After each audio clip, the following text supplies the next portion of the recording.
Hey guys, welcome back to the channel. This is a story about what if Naruto and Temari secretly have a child. Before I start, please support for more amazing content and do consider subscribing to my channel and share this video with your friends. This is written by lord-maiku and link in description and support writer. Let's start the video. Chapter 1. It begins. Naruto stood on Hokage Mountain looking over his village. Standing on the stone replica of his own head, he scanned over the village admiring the peace he brought. Everybody was happy within reason. Everybody felt safe without a doubt having him as their Hokage. Naruto Namikaze, having taken his dad's name, was the greatest Hokage since Namikaze Minato, and maybe even better. Naruto's list of accomplishments included creating world peace, stopping Madara Uchiha, destroying the tailed Beasts with help, and bring Sasuke back to the village.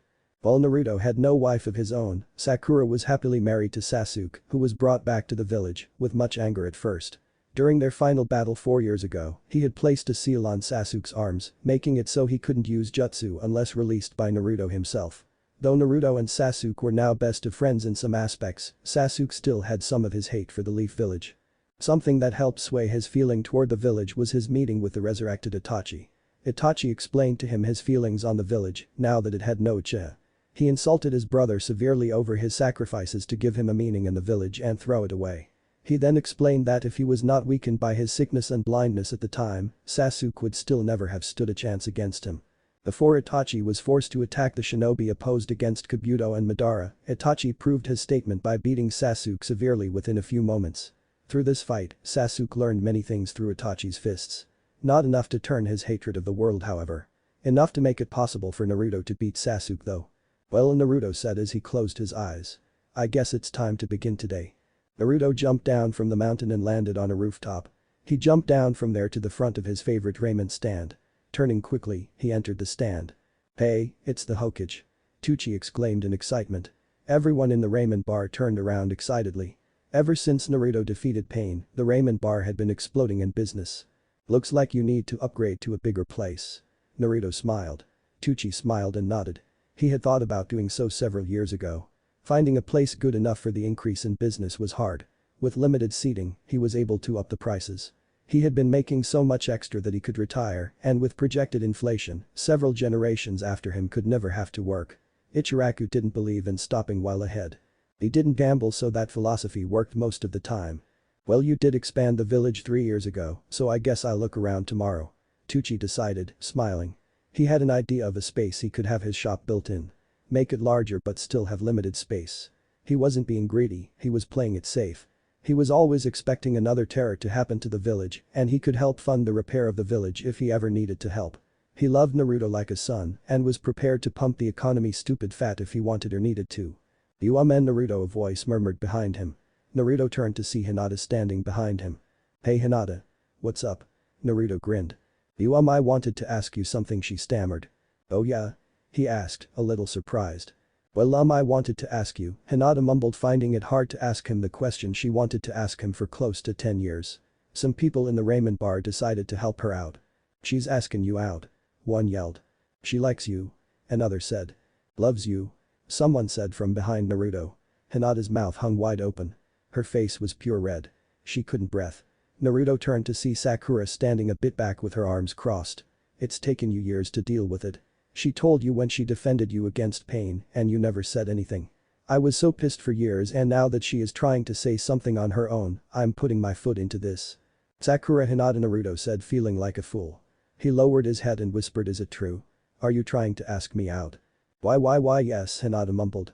Naruto looked up in anguish. He had been so thoughtless and smashed this girl's heart. He quickly grabbed her wrist and flashed to the Hokage monument. Being a master of his dad's jutsu, he decided a good place to go was his happy place with her. Hinata looked shocked and scanned the area to figure out where they were. When she realized her location, she calmed down. Hinata, Naruto grumbled. He had his fists clenched and was shaking. Thinking he was mad at her, she backed up slightly. I'm so sorry, I was so stupid. Hinata's eyes widened in shock. He was mad. At himself. She took steps forward and began to calm him. Naruto. I could never be angry at you, you gave me so much to live for. You gave me someone to strive to impress. You were my strength. You still are. I know you are busy being Hokage and that it takes a lot of your energy to do. I am not mad at you for not being able to do anything about me. Don't be mad. Don't blame yourself. If I don't blame you, then you cannot blame yourself. Hinata pushed, saying everything without stuttering once. This being an important moment for them both gave her the strength. Naruto, I love you. I don't want you to tell me you love me unless you can or do. I can wait and I can surely be strong. Hinata smiled to Naruto. Naruto mumbled. I need to think about this. That's okay. And with that Naruto disappeared. Naruto walked through the village holding his head low. Being the Hokage usually made him happy enough, but this recent turn of events made him question his happiness. Naruto, a voice called behind Naruto. Naruto perked his head up and turned to see Sasuke staring at him. Oh hey Sasuke, Naruto said quietly. What's wrong with you, dope? Sasuke said, smiling at him now. Naruto smiled slightly. Long after the fight they had, Sasuke started calling him that again, but made it clear that it was a joke now. It's Hinata. I finally figured it out. Yeah, I could really use a drink now, Naruto sighed. Sasuke laughed slightly and walked up to him. Let's get you a drink then, Sasuke said as he put his hands in his pockets and walked past Naruto. You want to get a drink with me? Naruto said, slightly amazed. Sure. We never hung out before. I figure if I'm jailed here I may as well play nice. Sasuke smiled. Jailed? Naruto whispered slightly. I'm joking. God, I have a wife and 3 kids. I'm not going anywhere. Wouldn't if I could. You proved your power and what gives it to you. Now I have the same means but no tools. Sasuke sighed and looked at his arms that were sealed. On his forehead, hidden by his forehead protector, was a seal that healed his Sharingan in captivity. All he had was strong Taijutsu. Okay, Naruto said, looking away. Sasuke sighed and approached Naruto. Naruto looked at Sasuke with shock in his eyes. Sasuke smiled slightly and jabbed Naruto's forehead with his index and middle fingers like Itachi used to when Sasuke was a child. You're like a brother to me and I can't be mad at you. So let's get this drink. Sasuke said. We should get Sakura too. It would be Team 7 all over again. We need to celebrate Kakashi-sensei still. I agree. But not for drinks like we're getting. She has our 4th child on the way. Sasuke smiled. Naruto's face brightened. Really? I'm so happy for you guys. Thank you. Naruto and Sasuke walked into the bar and sat at a booth away from the main crowd. The waitress came over quickly after seeing the Hokage was around. The two ordered a beers and settled to talk. So, I guess now that you have 4 kids already, that means I don't have to instate the clan restoration act for you, do I? Naruto smiled. Wait a minute. I wouldn't say that. Sasuke jumped up and realized a few things. The first was Sakura would probably kill the other wife. He then realized she would kill him. As he realized these things, emotions passed over his face, causing Naruto to laugh loudly. Sasuke, I know deep down that if you wanted it, Sakura would be okay with it. Just don't let the Uchiha clan get out of control. Naruto stated. If they won't. Because then there could never be a Uchiha Hokage. Sasuke smirked. If Itachi didn't die, it would have been him. He could have beat Iro-sensei, Naruto mumbled. Yeah, Sasuke gloated proudly. So anyway. Why are you so upset about Hinata? When I fought pain years ago, she confessed her love to me and almost died trying to save me. I never talked to her about it again. I basically forgot about it. Ha. Once an idiot always an idiot, Sasuke sighed. Well, decide what you feel about her and tell her. She wanted to ask me out. Okay. Think really fast, tell her, then go out with her. Why not? Sasuke said as he leaned back, sipping his beer. But. Naruto, what have you got to lose? If you don't completely like her now, you may after dating her. Sasuke started. You owe her at least one date after no recognition all these years. I guess you're right. It's not going to be torture. I know, I just wouldn't know what to talk about. You'll think of something. Sasuke and Naruto finished their drinks and decided to leave the bar. They walked through the street talking away. So when are you going to remove my seals? Sasuke questioned. Your sentence is up in 2 years. Prove yourself a changed man and then get off you early. Naruto answered. Naruto. A girl shouted up away from them. Naruto and Sasuke looked and saw it was Temari. She had a pack on her back that moved slightly. Temari. Suna didn't give word you were coming. Naruto said, surprised. Gaara wanted this to be a surprise. Remember that day in Suna 4 years ago, after you saved Gaara? How much fun we had. Temari asked seductively. Naruto thought for half a second before blushing furiously. Sasuke fought the urge to laugh at his friend's face. Yeah, Naruto said shyly. Well, Temari said, taking off her backpack, revealing it to be a baby carrier for ninja. Temari unbuckled and lifted out a 3 3/4-year-old girl. This is your daughter, Naruto. Chapter 2. Consequences. Am I what? Naruto said in shock. His eyes widened as he instantly knew it was true. The green eyes gave word of who the mother was, being exactly like Temari's, and the 4 whisker marks on the girl's face with the bright blonde hair on her head told exactly who the father was. "Daddy?" the daughter asked quickly excited. Naruto stood in complete shock. Sasuke looked at the whole situation and fell to the ground laughing. "Daddy." The girl screamed as she wiggled out of Temari's grasp and ran to Naruto. Naruto, feeling like he was having an out-of-body experience, bent down and lifted the girl, all the while having a look of shock on his face. "Daddy's face looks funny." She giggled as she stretched his face trying to reshape it. Temari giggled as she saw the awkward look in Naruto's eyes. Sasuke still laid on the ground laughing at every new turn of events. The people of the village that were around now stopped to figure out what was going on. "Her name is Harumi," Temari stated as a grin spread across her face for a second. It switched back as the next thing she said was more serious. "I know you want to talk about this, but for now, just accept her." "How old are you?" Naruto asked his daughter with a smile. She quickly got excited that he showed her interest. "I'm this many," she said holding up 3 fingers. "And then I'll be this many," she added as she threw another finger into the mix. She was showing her childish charm with a beaming smile that resembled Naruto's toothy grin almost exactly. She watched Naruto closely as her father thought for a moment and after a strange look crossed his face, he quickly smiled in delight. He ruffled her hair and kisses her forehead. Sasuke stood up and looked to the two. His face was red from all the laughing he had just done. "I'm sure you two have a lot to catch up on. I would be willing to give you some time." Temari flashed a look of concern to Naruto. After Sasuke's dark past, she had a motherly right to be worried. Naruto nodded in a sign of approval that Sasuke was okay now. "Okay, but I know exactly what cuts she has from what right now. I know how many hairs she has on her head and if even one is out of place, you die." Temari threatened, pulling out the angry and protective mother card quite well. "I won't do anything. I'll take her to meet my wife and kids. Itachi, my eldest, has just turned 3. I'm sure they will get along. I can tell her a little about what her father was like when he was younger, too." Sasuke sighed at the threat. He expected it though. "Thank you. An hour would be perfect. We will meet you at your place," Temari stated as she walked to Naruto. "Daddy's friend is going to take you so you can learn about Daddy when he was younger. He has a son close to your age you can play with. I want you to have fun." Temari spoke sternly to her daughter as she lovingly took her from Naruto and begrudgingly handed her to Sasuke. Sasuke quickly put her so she sat on his shoulders, much to Temari's dismay. As they stared off, after the volley of goodbyes from and to their daughter, Temari turned to Naruto. "Where would you like to talk?" Temari asked. Naruto reached his hand out for her to take. She smiled slightly and took his hand. He quickly used his father's teleportation jutsu and he appeared on the stone statue head of Naruto himself, between the spikes in his hair and a little mediation spot the builder had made for him.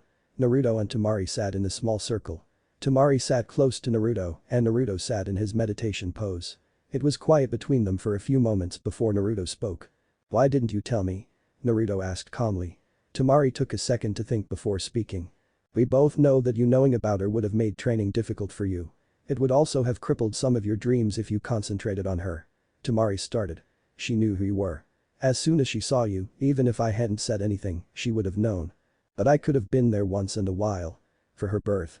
Her birthdays. I could have sent messages," Naruto stated, sounding slightly angry. "You and I both know if you had known about her you would not have become Hokage. You would have found a way to transfer to Suna and eventually regret or think about what could have been. I however, can transfer to this village under a political marriage. If you want. Or I could continue being the Suna ambassador for the Leaf and see you every month, with her of course," Temari informed as she returned the slight anger. He thought about Hinata, but realized he had a daughter. Well hidden from her at first, he knew now. Well he could invoke the Clan Restoration Act, it would be unfair if he didn't for Sasuke. Sakura made Naruto aware she would hurt Naruto if he ever invoked it. With this however, Naruto didn't really know either girl. He had a child now with one and was of the same village as the other. He was in one hell of a mess. Outside the village gate. 3 unmarked ninjas stood outside the gate to Konohagakure. One in a white cloak, another in a black, and the final in a red cloak. Each had a clan symbol on the cloaks. The white had a simple snowflake on the back of their cloak. The middle wearing black had the infamous Uchiha clan symbol on the back and the there in red had the kanji for lava on their cloak. The 3 looked to the gate and the middle one used his left hand to signal the red one to attack the gate. The red ninja stepped forward and started stringing hand seals together. Uchi the one in the white started in a childish voice. "Is he gonna use the dragon or the spider?" "The dragon," the black cloak ninja replied. "But I hate spiders," the white cloak ninja replied. "And puppets." "And puppets." The red cloaked ninja finished the hand seals and concentrated his chakra. Out of the ground erupted a massive dragon of lava. The dragon spiraled for a moment before blasting through the gate like it were wet paper. Villagers screamed in terror as the dragon continued its path of terror through the village. It tore through houses and buildings, and it continued straight to the center of the village, stopping at the door of the Hokage mansion. There was a deep trench burnt into the ground. Smoke rose from the trench as it showed signs of heated soil and rock in it, glowing brightly. The three ninjas stood outside the village, waiting for the Hokage to come out and play. On the Hokage monument, Naruto's head. Naruto saw everything. He had been taking in a breath to say something to Temari when he saw the lava dragon burst through the gate and tear through the village. What the hell? Naruto yelled, seeing the villagers run in terror. He saw the dragon stop right at the door to the Hokage's mansion and knew he was the current target. Harumi. Temari screamed in terror, thinking about what could have happened. Naruto instantly worried about his daughter with the same terror. Though only just finding out about her, the love was instant. Naruto went into sage mode and instantly found Sasuke's trap chakra. Spotting him laying next to the huge burnt trench in the ground, he threw a special kunai and grabbed Temari's hand. The moment the kunai got close, he teleported. When the solidified, Naruto spun and grabbed the kunai before it would hit Sasuke. Sasuke was lying on the ground, his legs burnt badly. Holding Harumi close to him. He had protected Naruto's child. Harumi. Temari yelled again as she scooped her child into her arms. Naruto yelled for his medic Anbu, who instantly appeared. As Naruto went to check on his daughter, the Anbu began healing Sasuke's burnt legs. Temari instantly went to Sasuke's side and crouched. Thank you so much for saving my baby girl, Temari sobbed. Sasuke winced before looking at her with a slight smile. Not a scratch, Mama Bear. Sasuke smirked as Temari hugged Harumi close. Naruto quickly vanished, only to reappear a moment later in his orange Hokage jacket. Or. Naruto started. An Anbu wearing a boar mask appeared behind him. Get Neji, Lee and Kakashi. Tell them to meet me at the gate as quickly as possible. Then tell Hinata and Shino to stand on alert nearby to watch. We may need their analysis to win. Get Sakura there to prepare for emergency healing. Naruto said and started for the hot trench. The Anbu left a dispatch word and left Temari, Harumi and Sasuke watching him. Be careful, daddy. Harumi yelled to her father. Kill them for almost hurting our daughter. Temari included. I'll be there to help soon. Please trust that I can help. Sasuke roared as pain shot through his legs as they protested to his movements. Leave this to me, Naruto said furiously. At the gate. Looks like the Hokage is coming, the black cloaked ninja murmured. Like in the plan. The white cloaked one said excitedly. Yup. Jenku. Geist. He looks pissed. The red cloaked ninja observed, slightly alarmed at the killing intent he felt. My turn, the black cloaked ninja mumbled as he stepped forward. What are you going to do? The red ninja asked. Wait and see. The plan is still possible. I didn't account for as large of a lava dragon as what we got, but I won't complain. He said.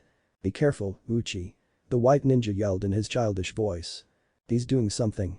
The red ninja exclaimed. Naruto, down the trench still, had created a shadow clone.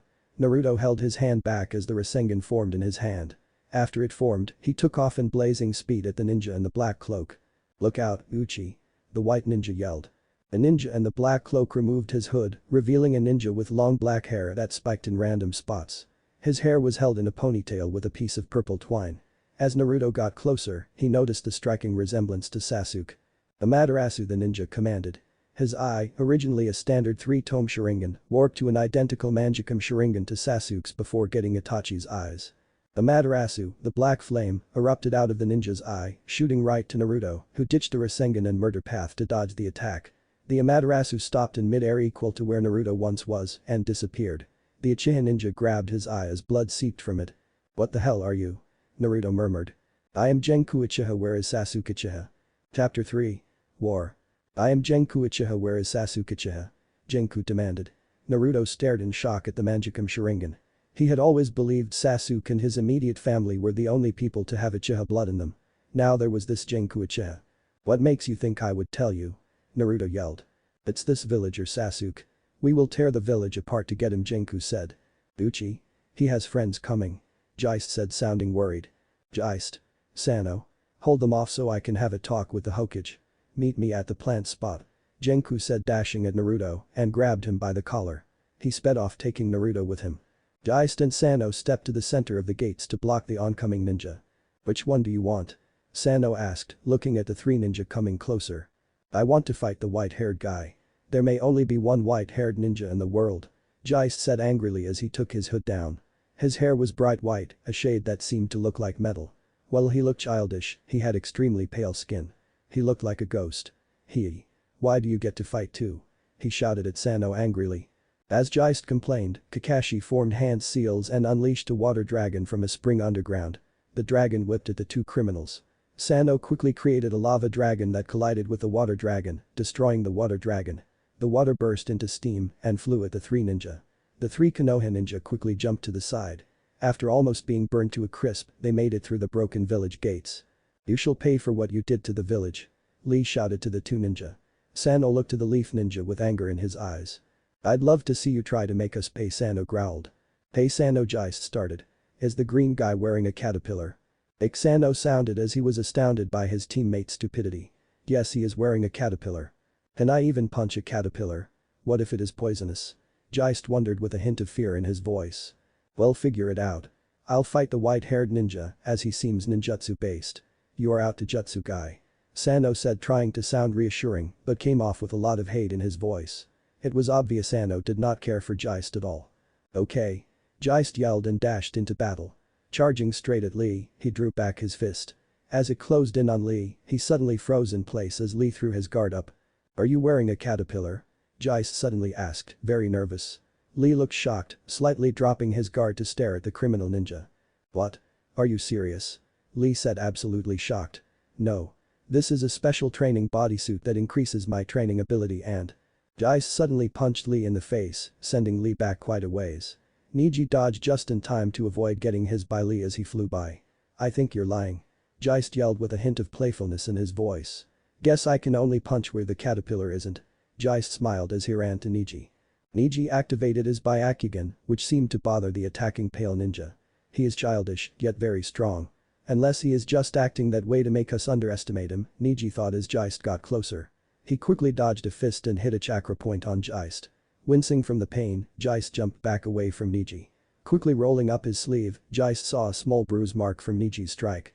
Little bastard, you bruised my arm, Geist said in wonder at the attack. He then came in to attack Neji again, only to get a palm to his chest. Geist flew through the air and rolled as he landed. Then Geist hit the ground. Neji smiled smugly, thinking he had already won. The smile quickly changed as he realized Geist was rolling to avoid injury, and Geist quickly sprung up. Impressive, see you wear a weighted cloak, Neji observed as he rubbed his wrist. The strike took a lot of strength to launch him. More than it should have taken to launch anyone his size. The strength needed was for someone 12x bigger. Yup. You found me out. Geist smiled as he took his cloak off and dropped it to the ground. As he let go, Geist grew almost half a head taller from slouching so much. The cloak then struck the ground and created a crater in the ground with a 40-foot diameter. Uchi won't like that I took my cloak off, but when I tell him about you, he will be impressed. Geist explained with traces of excitement in his voice. I'm ready to fight now. Lee. I could use your help. Neji shouted. But Lee was knocked out. I'll give you one last chance to tell me where Sasuke is, Jenku threatened. Oh, screw yourself, Naruto responded in a threatening voice. Jenku chuckled at the rage pointed at him. God, he sounds like Sasuke, he grimaced as he thought. You may need help with me, the whole village may be needed to face us, Jenku stated. He closed his right eye again, gathering the chakra for Amaterasu. Naruto quickly summoned 14 shadow clones. 12 for a shield, 2 for the race and shuriken jutsu. Jenku prepared himself and opened his right eye. The black flame, Amaterasu, launched from his eye at Naruto. Utilizing an old tactic, the 2 clones by Naruto threw him into the air. Jenku had to close his right eye as Amaterasu backlashed. Looking up, he saw Naruto getting closer to him. Smiling slightly, Jenku used a substitution jutsu at the last second. After clearing the area, he saw the huge explosion of the attack. One that would have surely ended him. Damn, I really hoped I wouldn't have to use Susanoo, Jenku murmured as he crouched in a tree. Naruto looked around, trying to find Jenku. When Naruto stopped moving, Jenku smiled, thinking the brash ninja had given up. Suddenly though, Naruto looked up to the exact spot Jenku was. He looks different, Jenku thought as he tried to figure out what he had done. Naruto was in sage mode. Naruto jumped straight at the tree Jenku was hiding in, with a Rasengan suddenly in his hand. I see. Before, when he was using that attack, he was my ability to see it, he could make the battle longer. He wants me to die, I guess, Jenku thought as he jumped away from the branch just in time. The tree exploded and the shards of it scattered like the tree was hit with a tornado. Jenku smiled as he made hand seals. When he landed, he bit his thumb and hit the ground, summoning a giant hawk. Jenku jumped onto the massive hawk's head and stared down at Naruto. "Ah, Jenku," the hawk said, sounding disappointed. "I was hoping it was Sasuke." "That's who we are here to find," Jenku mumbled. "I can summon too," Naruto yelled, doing hand seals. He hit the ground and summoned Gamabunta. Gamabunta looked to Hawk and saw Jenku. "We're fighting Sasuke again?" Gamabunta wondered. "I thought he was in the village, restrained." "In a way, he still is. I have no idea who this is," Naruto answered. He stared at Jenku as Gamabunta stared at the hawk. "So is Sasuke hidden away in the village or is he walking around in broad daylight?" Jenku asked. "Fuck you," Naruto retorted. Jenku smiled and Naruto angrily frowned. Bringing his hand back, he gathered a Rasen Shrunken Jutsu into his hand and threw it at Jenku. The hawk Jenku rode on darted into the air, dodging the Rasen Shrunken with no trouble. Gamabunta looked into the air. He followed the hawk with his eyes closely. "You ready, boy?" Gamabunta said, looking at the hawk. "Massive Thunder God Jutsu?" Naruto asked, smiling. Gamabunta nodded and allowed Naruto to sit on his head and gather natural chakra again to make sure he was prepared for this attack. After a brief moment, Gamabunta jumped into the air. Seeming to fly himself, he got close to the hawk. Naruto took one of his dad's special kunai and threw it. The kunai shot for Jenku's face, forcing Jenku to move so it flew past him. "Wow. A kunai to kill me?" he whispered, feeling very insulted. They had spent all that energy getting up to him, only to throw a kunai. It was either a stupid tactic or… In a flash, Gamabunta and Naruto disappeared. Jenku's eyes widened as he looked quickly for them. "My eyesight isn't that bad yet," Jenku whispered before hearing Gamabunta roar with laughter above him. Looking up just in time to see Gamabunta's sword swipe down at him and the hawk. The blade connected with Jenku, then the hawk's head. Both went crashing to the ground with immense speed, with Gamabunta falling behind them. The hawk slammed into the ground hard and tore away in a blast of smoke.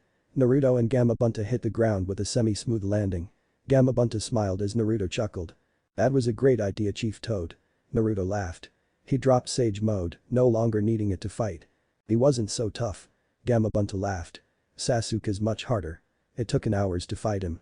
"Yeah." Naruto giggled. In the distance, they heard unwanted movement. But the others? Kakashi stood facing Sano with quiet observation. Both were waiting for movement to start their fight. Sano knew a lot about Kakashi, but Kakashi was in the dark about Sano.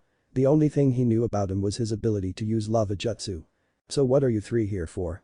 Kakashi asked, standing perfectly still. He wanted to get an idea as to why they attacked. "Our leader on this job is Jenku Uchiha. He wants Sasuke dead. However, Jenku is also one of us Geist. Jenku and I have been a mercenary ninja team for 3 years.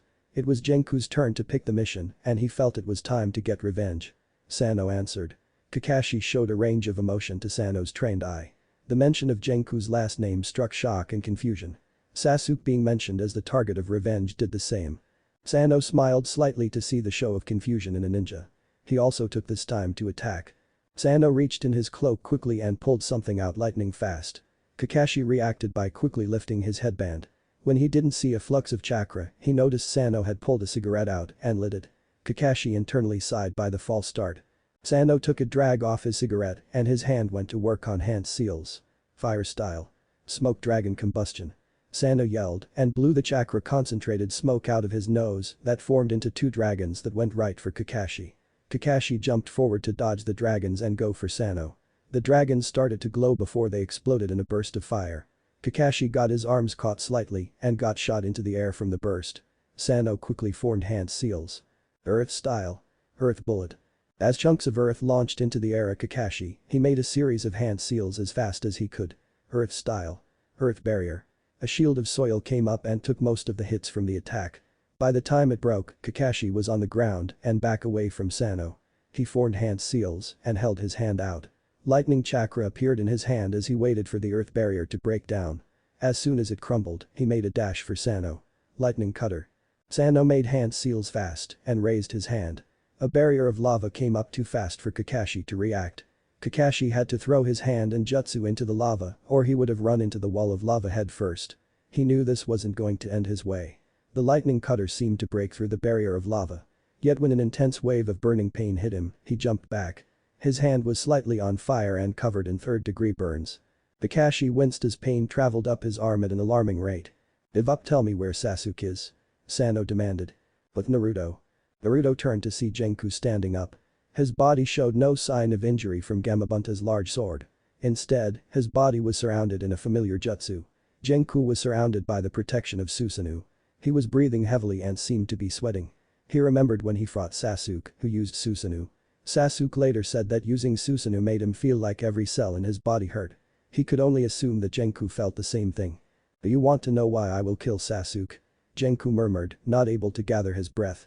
Blood trailed down his face from his mouth. "Go ahead. But I'm not letting you get to him," Naruto said as Gamabunta turned to face Jenku. "I'll spare you a long story. I am a clone of Sasuke," Jenku started. Naruto's eyes shot open at the unexpected info. Well, it surprised him, it explained why he sounded and looked a little like Sasuke. "I am a failure though. When Sasuke killed Lord Orochimaru, I went into discontinuation. Kabuki left to try and become something he wasn't, and Sasuke knew nothing of me. Without my needed medications in the tube I was not finished. But I have a massive amount of chakra. Though my body is weak and my lungs are failing. I vow to kill Sasuke. I vow to do so before my body fails me." Jenku dropped Susanoo and started to walk toward Naruto. Naruto jumped off of Gamabunta's head and stared at Jenku. "I can handle this," Chief Toad Naruto stated as he started to walk to Jenku. "You sure, boy?" Gamabunta asked. "Oh?" Naruto yelled, turning and looking at Gamabunta. Gamabunta saw a mixture of emotion in Naruto's eyes. Hatred, pain, confusion, and one Gamabunta was surprised to see sorrow. Gamabunta vanished in a cloud of smoke, knowing Naruto had to do this on his own. "Orochimaru brainwashed you," Naruto started as he continued to walk toward Jenku. "You think that you worshipped Orochimaru, but did you ever meet him?" "Of course. I'd see him through my tank. I was taken out to receive memories even." Jenku yelled. "Don't think you can change my mind. He made you think all this. You don't want to kill Sasuke, you have no idea what you're talking about," Naruto said as he got closer. He was about 27 meters away from Jenku at this point and could tell Jenku was fighting his sickness and what Naruto said. "Fuck you," Jenku whispered. He did hand seals quickly and brought up his right hand with only his index finger sticking up. Fire style. Fire jet jutsu.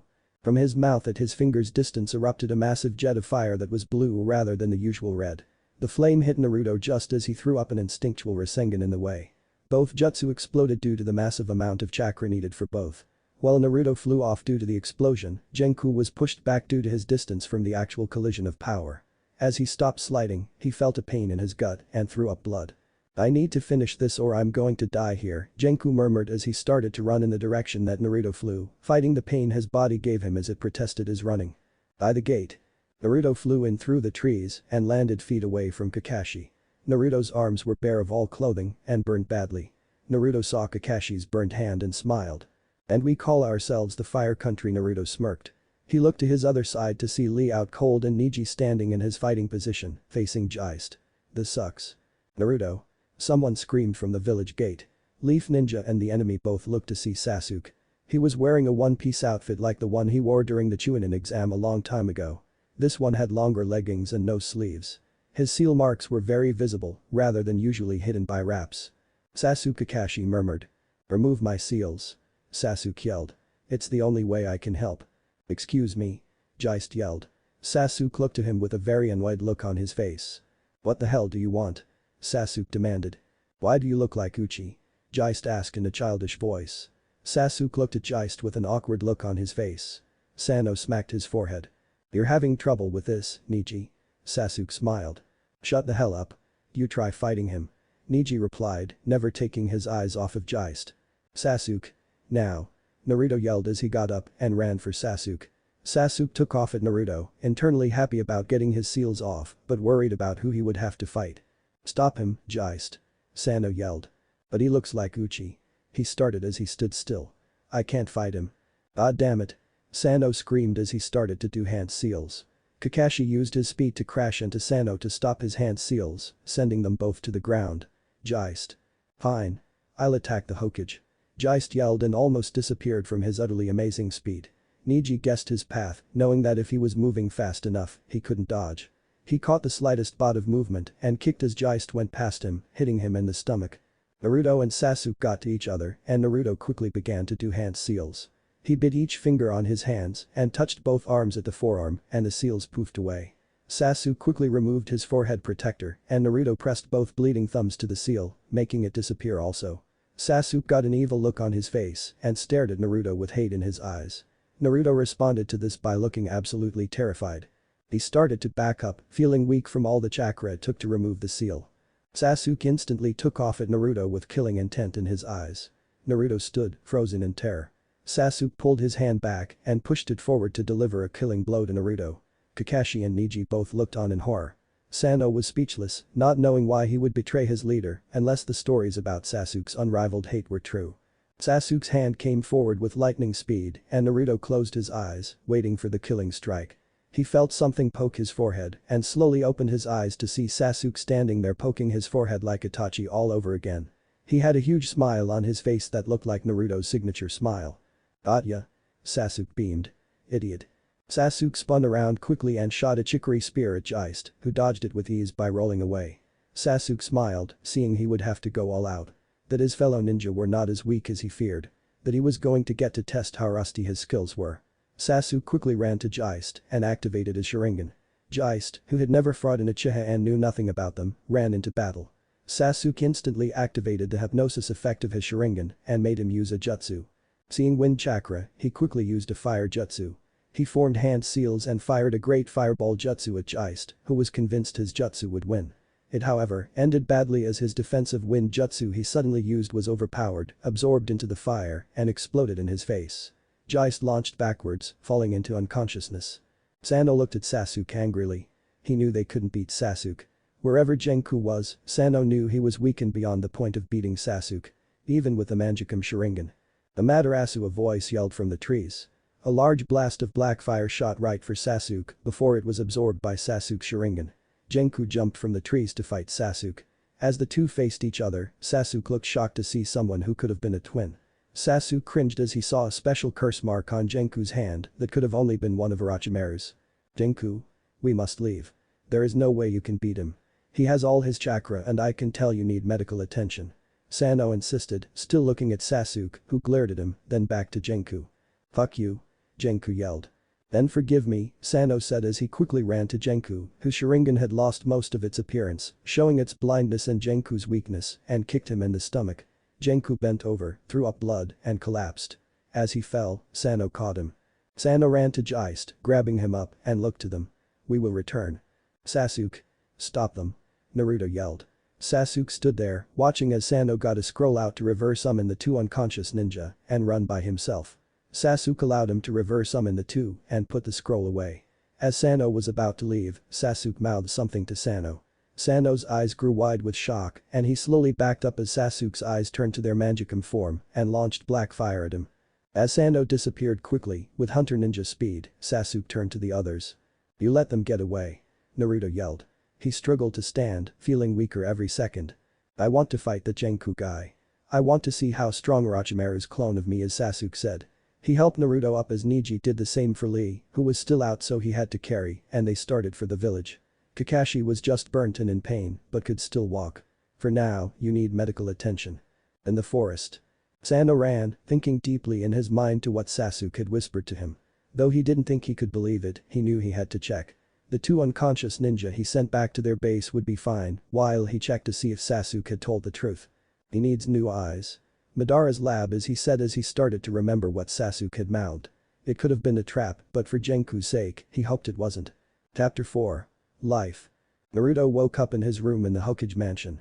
Having only suffered chakra exhaustion and minor burns, Naruto could recover at his own place, rather than in a stuffy hospital room. Looking to the side, he spotted something moving around under the covers. As it moved around, Naruto started to remember all the infestations his old apartment had and wondered if the creatures there had followed after all this time. Getting a grim look on his face, he reached for the blanket slowly. Through the years in his apartment, he had found a wild assortment of animals that creeped and formed some unknown hole in the wall or, even less likely, summoned to torment him, formed the civilization of roaches that resided in his apartment the whole time he lived there. Naruto gripped the blanket slowly, not wanting to startle whatever it was into a vicious frenzy, and yanked the blanket off the bed as he jumped out of the bed as fast as he could. Under the blanket was little Harumi, Naruto's 3-year-old daughter. She had been crawling around and was now looking around for the blanket when she noticed her dad standing with it with a look of relief. "What's the matter, Daddy?" Harumi asked as she crawled closer to the edge of the bed. "I thought you were going to be an angry animal," Naruto answered, only confusing his daughter more. "But I'm not an angry animal." Harumi protested as she started to whimper and her eyes filled with tears. Naruto jumped, getting nervous over what he should do. And no. Don't cry. I was kidding. Naruto yelled as he went to pick her up. The moment he touched her to pick her up, Temari broke the door to the room down. She only saw her daughter sitting on the bed, crying her eyes out. What's going on here? Temari demanded. The stern voice was enough to cause Naruto to stutter as he answered. "I tried to," he got out before his daughter's voice cut him off. "Daddy said I was an angry animal and yelled at me." Harumi yelled, crying her eyes out. Naruto froze up hearing the misunderstanding and looked at Temari hoping she wouldn't believe it. Instead she started to pull the fan off her back. "Temari. Wait. I didn't. I can explain." Naruto yelled in self-defense. It was too late though. Temari swung her fan and the wind hit Naruto with enough force to launch him through the wall and out of the mansion. "No!" he yelled as he soared through the sky. Several people in the street saw their Hokage flying and didn't know how to react to the nonsense. Sasuke was training his body when he saw Naruto flying above him. Not knowing what had happened, he decided catching him would be for the best. Sasuke's Mangekyou Sharingan activated and Susanoo appeared around him. A purple hand rose up as quickly as it appeared and snagged Naruto from his flight path. Though it was a misuse of a battle jutsu, Sasuke had been blocked for so long from using any jutsu he used them for anything. "Sasuke," Naruto whispered in surprise. Sasuke was almost the last person he could think of that would save him, yet here he was saving the day. "Temari troubles." Sasuke smirked. Susanoo disappeared and Naruto fell to the ground on his feet. Naruto sighed as he walked towards Sasuke. "You know it," Naruto mumbled. Sasuke gave a slight smile and patted him on the shoulder. "Get used to it. Women always have something to be angry about." "Oh, and have you talked to Hinata yet about Harumi?" Sasuke asked with his usual bored expression on. "And Temari?" "Crap," Naruto said as he dropped his head. Sasuke smirked and became slightly out of usual characters. He looked up with wonder in his eyes in a thoughtful way and put a finger to his chin. "I guess you give the women around you a reason to be mad." Naruto gave a small smile as he looked at Sasuke awkwardly. "Thanks a lot," he murmured. He thought about all he had to do today. Tell Hinata about his daughter was at the top of the list. Before he went to sleep the other night, he got to think about Hinata and Temari. The situation wouldn't allow Naruto to instate the Clan Restoration Act for himself without it being awkward at this point. While he didn't mind the idea of being with Temari and his daughter, he didn't know Temari very well at the time, or now. Though he just had to admit, she acted a lot like Tsunade when it came to Harumi. Except Harumi and Tsunade's case was sake. "I'm not going to let you use me as an excuse. Get going." Sasuke ordered. When Naruto looked at Sasuke with a slightly insulted look on his face, Sasuke smiled. "Yes sir," Naruto whispered in defeat and humor.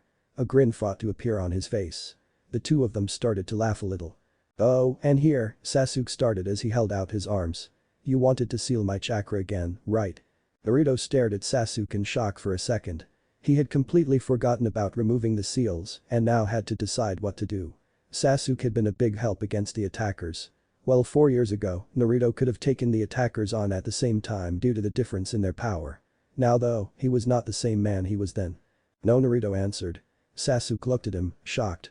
"After that fight I realize we need you. You can be as strong as you used to be, I can't." The reason he said this was simple. He no longer had the fox sealed in him.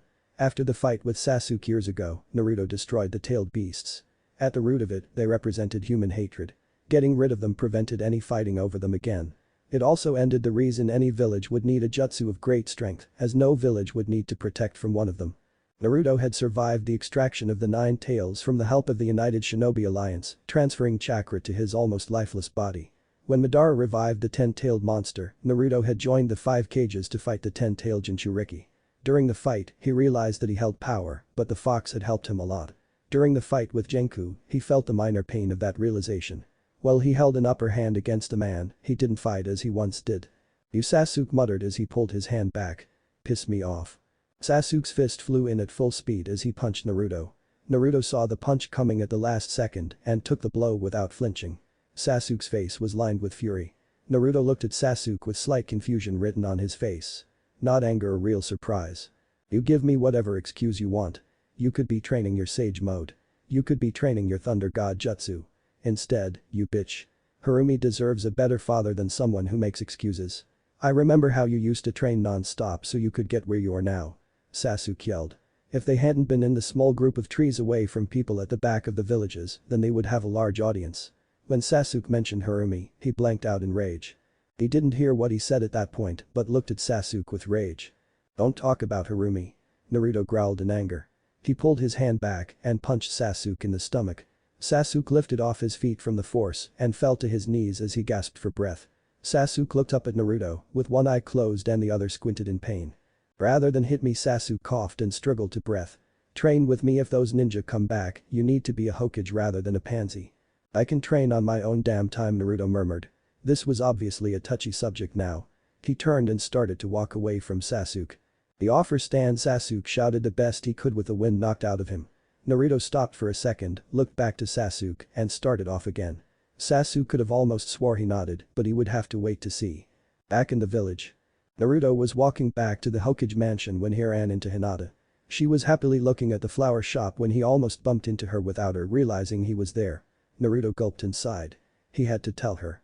His only hope was she would forgive him and not be mad for long. She obviously had every right to be angry.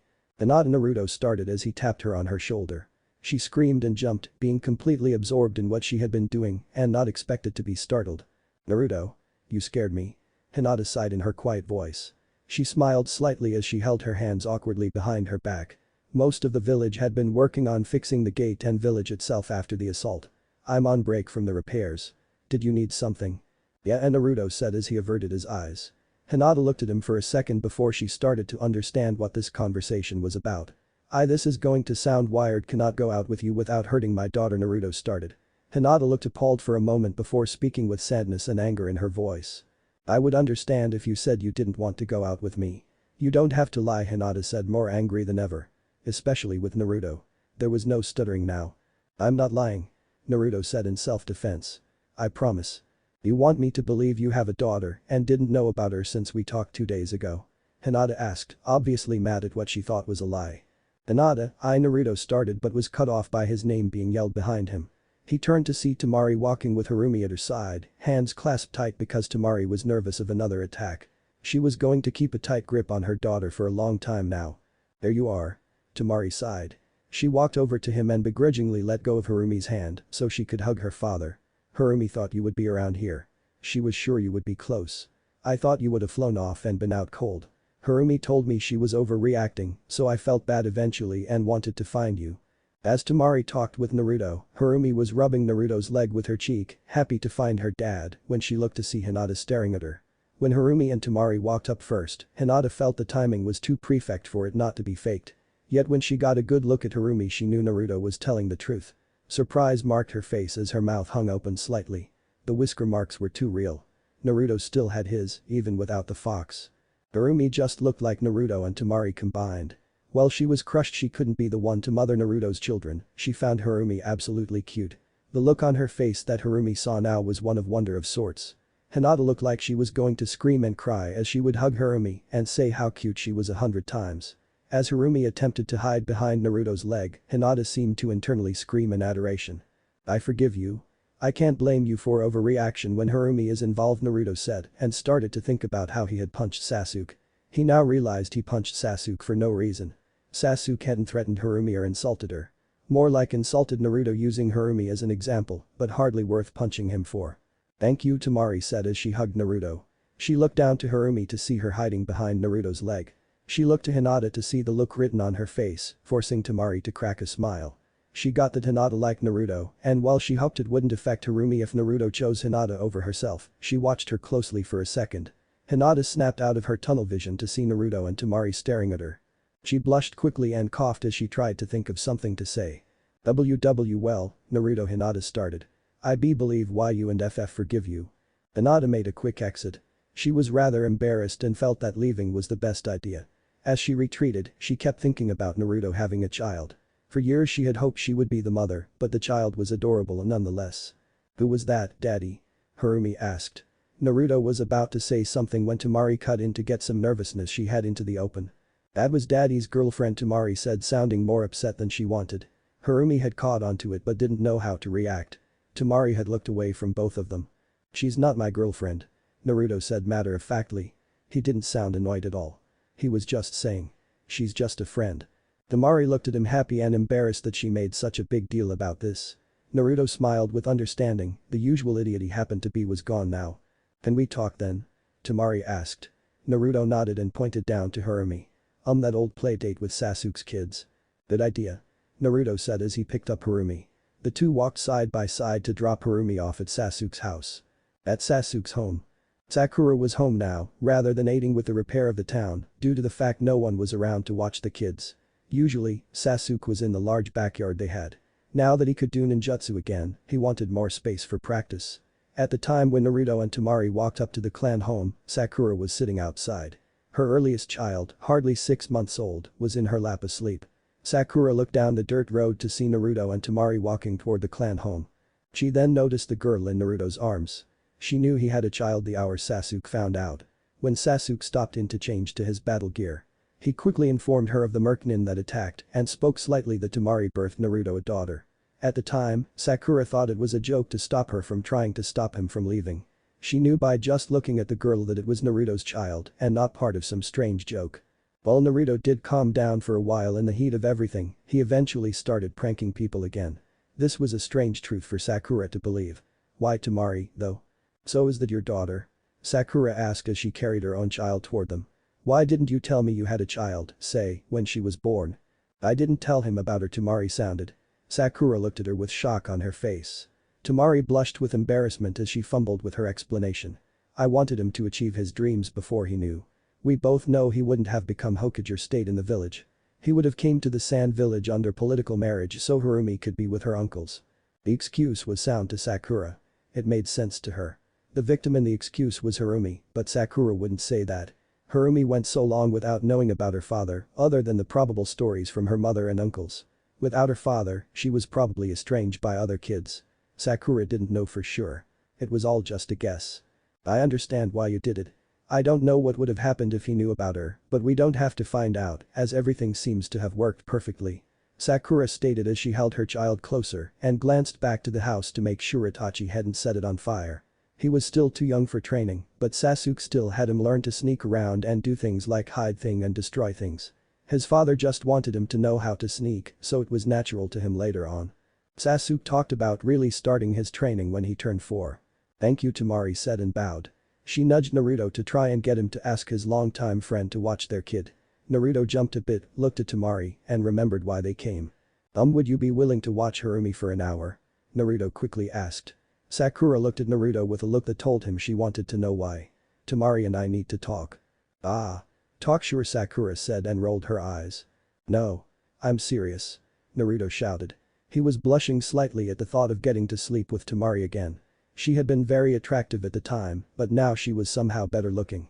Her baby weight was long gone, though he never saw any of it, and she looked like she did then. She looked slightly tanner because she used to take Harumi, who wore sun protection from head to toe, around the village and telling her daughter what everything was. Temari seemed to have been doing something different than all that time ago, or maybe he was finally noticing things, but her body looked firm. She looked thin and strong. Her ninja life had continued somehow, and she looked great because of it. Okay. Fine. Say whatever you want. I'll watch her till you come to get her. Sakura smiled. Temari sat Harumi down on the ground and Harumi stood staring at her mom and dad. She looked at the two with slight fear in her eyes. This is Sasuke's wife. You remember Sasuke? He protected you the other day. She will do the same. Temari said as she gave Harumi a reassuring smile. Harumi forced a smile and moved slowly to Sakura. I'll be back to get you in an hour. Maybe Sasuke will be back before then. Have fun. Bye mommy. Harumi yelled as she demanded a hug and kiss. She turned and looked at Naruto with the same look. Bye daddy. After hugging and kissing her, they slowly made their way back to the Hokage mansion. She seems to like Sasuke. Naruto started. Does she have godparents? No. And you want them to be Sasuke and Sakura? Temari asked. Naruto wasn't sure about the tone in her voice. Yeah, Naruto murmured. Temari sighed as she grabbed his hand gently. If Harumi didn't like Sasuke like an uncle, I'd say no. I'll allow this, Temari whispered. Naruto looked at her blushing slightly. This whole new life would take some getting used to. On the Hokage tower. Naruto and Temari sat on the roof on the Hokage's mansion looking at each other.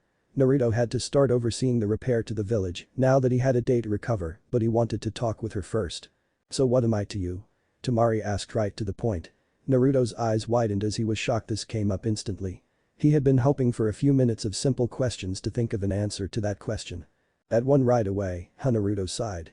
His palms started sweating as he tried to think quickly. He started to think of Harumi. The wrong thing to think of when her mother was supposed to be the topic. Minutes went on as he struggled to find the right words. "I just want the truth," Temari stated with little emotion behind her voice. "The truth?" Naruto said curiously. He then realized he was looking for the right words for her rather than his own words for himself. He breathed deeply before he spoke. "Truth is I don't think I love you." "Oh," Temari whispered, sounding hurt by the statement. She looked away from Naruto with an embarrassed expression. "But I have already given Harumi years without me and I think it's only right to try," Naruto said with a slight smile. "Harumi will be happy," Temari whispered, trying to hint with her voice that she was happy. Naruto looked at her with confusion on his face. "But what about you?" Naruto asked, showing his idiocy again. Temari looked angry suddenly and blushed slightly. "You're so clueless," she yelled. As Naruto started to try and figure out what he had done, a smile spread across Temari's face. Naruto had agreed to try and be with her rather than just seeing Harumi every now and then. While time had gone on, she still loved him for all he had done for Gaara. She loved him for giving her Harumi. She loved him for reasons she still was oblivious to. Chapter 5. Trials. When Naruto woke up the next morning, it wasn't because of the usual sun in his eyes or someone beating down his door because it was too late for a Hokage to be sleeping. It was because there was a pair of arms around his neck. At first it took Naruto a second to realize he wasn't imagining the arms, then it took another second to realize that he had gone to sleep alone last night. Slowly gathering the courage to look and maybe see one of the ninja that usually woke him had taken a new route to wake him in the morning, he turned. When he saw the face, he sighed at first when he saw it was a girl. He turned in bed again, but stopped mid-turn with widened eyes. Turning again quickly, he stared at the person sleeping with him. It was, of course, Temari. At some point last night Temari had crept into his room or she was let in by the guard outside because in the 4 days since she arrived, everyone in the village had found out about Harumi. It's not like Naruto wanted to hide her from the world, but it was a delicate subject that could reflect bad images on him alone. Naruto nervously scooted away from Temari and got up in the same nervous fashion. He didn't know what she would be like if woken up abruptly, but he didn't care to find out. As he threw his clothing on for the day, he turned and looked at Temari for a moment before something clicked in his mind. He quickly looked around and could not find what was missing. Harumi wasn't around. "Temari!" Naruto yelled at the top of his lungs, making his daughter's mother wake from her sleep. She sat up with her eyes squinting as they adjusted to the light and she slowly turned her head to look at Naruto. Though squinted from sleep, he could see the rage. "Where is Harumi?" Temari sighed and stood up. She was wearing a light blue nightgown that only went down mid-thigh. The top of it complemented her chest nicely, even though one strap of it hung down and dared to show more boob than Temari wanted. She fixed it when she saw Naruto's face go red as he looked at her. At first she thought it was her nightgown, but the slip made more sense. "Every cage mansion has some other room connected. Watch," Temari said as she walked to a wall and pumped chakra into her palm. The once invisible seal on the door appeared and the door poofed away in a cloud of smoke. Behind the door was a room that was half the size of the Hokage's room and it held a small bed in the center. On the table was a small lamp for a night light. Naruto looked into the room and watched as Harumi stirred in her sleep, starting the long waking process Temari knew well. "How did you get in here last night? Did Niji let you in?" Naruto asked, not sounding mad at all, just curious. "Yeah. For your personal guard, he isn't good at checking to see if it was really me. He didn't even use the Byakugan." Temari smiled as she stepped into the room and sat on the small bed by Harumi. "He told me it was a good thing I was going to sleep in your room. People are apparently talking about me behind my back. You know how it is. If a man sleeps around, it's okay. If a woman does it, she is a whore." Oh, Naruto mumbled. He had never thought of that. Not that he knew about the double standard, but he was learning about it now. He was surprised Temari cared what others thought about her. "I'm surprised you care." "I don't. To be honest, I'm scared of what they would call Harumi or what she will think when they insult me," Temari sighed. She rubbed Harumi's cheek with her finger as she waited for Naruto to say something. "You've changed so much," Naruto mumbled as he walked to her side. At first, he had thought about telling her that she was moving way too fast for him. Now he was thinking about just bearing it for her sake. He wanted this to work out and it gave him a reason to have her stay with him even though he hadn't pictured it a day or two ago to happen this fast. "What do you mean?" Temari questioned. "I mean when I first met you back in the Chunin exams you were like anger in human form. Gaara was hate and death mind you, but you just seemed angry then when we met again when we had to save Gaara, you were more calm. You still had anger in you, but you were a lot happier.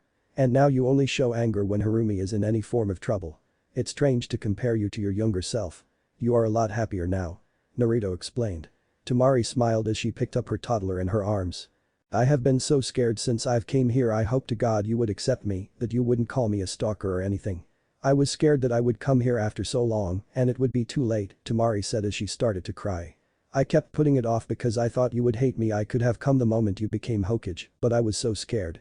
Temari laid Harumi down quickly and left the room so she wouldn't wake her daughter.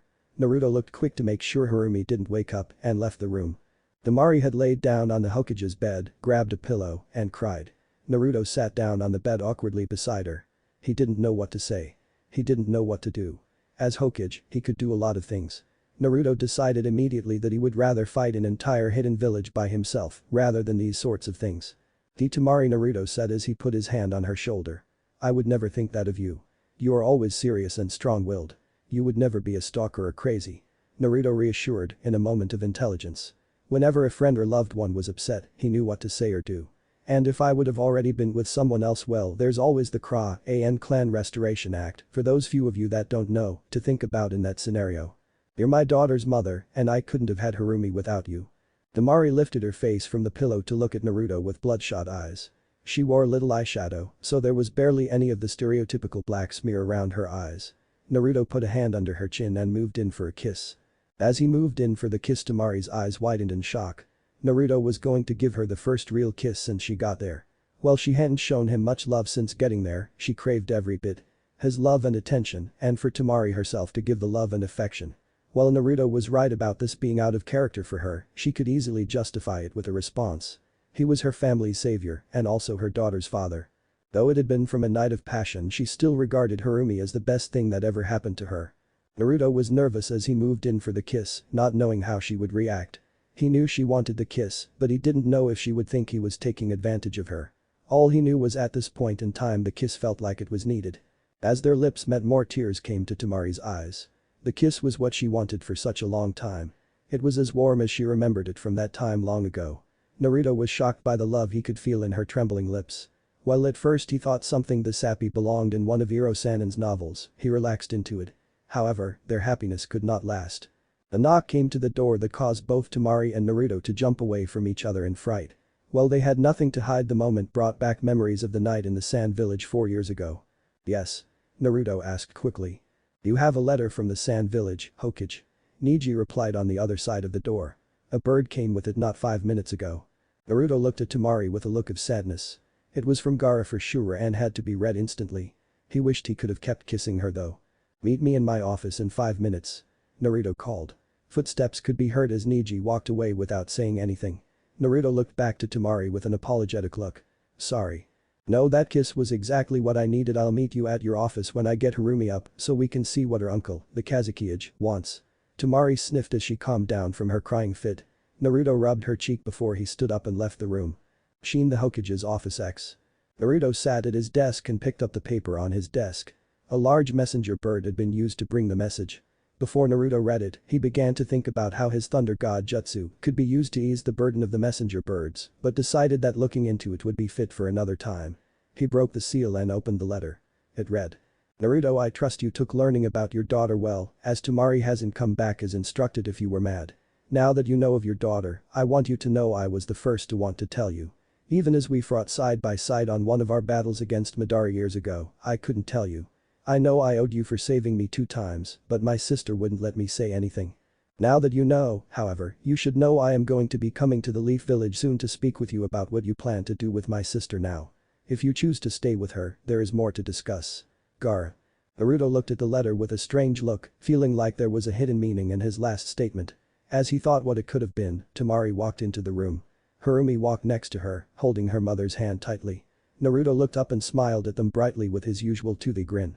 Temari shot the grin back when Naruto was looking, causing him to blush slightly. She looked beautiful to him when she did that. God damn, I hope your daughter doesn't do that damn grin, Neji murmured, causing Naruto to laugh and Temari to fume, having not seen him there at first. Harumi had understood what they were referring to, and she instantly tried her best to copy her mother and father. She closed her eyes too tight and it looked like she was forcing her eyes to close. Her smile was almost scary. Neji grunted and left the room. He wasn't mad that she had basically mocked him. He had other reasons, such as being jealous of them having a child. Temari and Naruto laughed when they saw their daughter's face. Harumi dropped the silly face and walked to her dad's desk and wiggled her way up the chair to his lap. Temari walked over and stood opposite Naruto. What did Gaara want? Temari asked. Naruto stretched his arm out and handed her the letter. Temari took it as Naruto spoke. Nothing really. Just casual talk. But there is one part of this letter that… Oh my god, Temari whispered as she cut Naruto off. Harumi and Naruto both looked at Temari curiously. She sat the letter down and looked at Naruto. Harumi, your uncle is coming here. Naruto, I thought because we already had Harumi, he would skip this, but if you really want to stay with me, Gaara is going to fight you. What? Naruto asked. Why? When a relative of the Kazekage is to be married, then the relative's lover is challenged to a fight to ensure strength in the child and the ability to defend the relative, Temari explained. Naruto looked shocked. How long do I have until I have to fight? Naruto yelled, sounding concerned. Harumi looked at him with a confused look on her face. I guess Gaara will decide when he gets here, Temari answered. Naruto picked Harumi up off his lap and stood up. He started to walk for the door. What you doing, daddy? Harumi asked as she walked to Temari. Going to talk to Uncle Sasuke, sweetie, daddy has to train. Zone week ladderks. A hectic week had passed before Gaara showed up to the Leaf Village. Naruto spent his time getting up in the morning to do personal training, then going to Sasuke's training spot to train with him, and it ended with Naruto getting home and falling into his bed dead tired. Temari had moved into the Hokage's mansion after asking Naruto's permission, to which he agreed. In truth, he was nervous about sharing a bed with Temari full-time, but he really liked the idea about having Harumi close by. While he trained, Temari would bring Harumi by to watch her father train. Yet on the day Gaara came, there was little sleep on Naruto's part. He had stayed up most of the night as he thought of the fight. According to Sasuke, Gaara had kept his ultimate defense in top shape, even with the absence of Shikaku. While Sasuke said it was better than before, Naruto internally hoped he was wrong. As Gaara walked into the gate of the Leaf Village with Kankuro and Baki at his side, Naruto, Temari with Harumi, and Neji met them at the gate.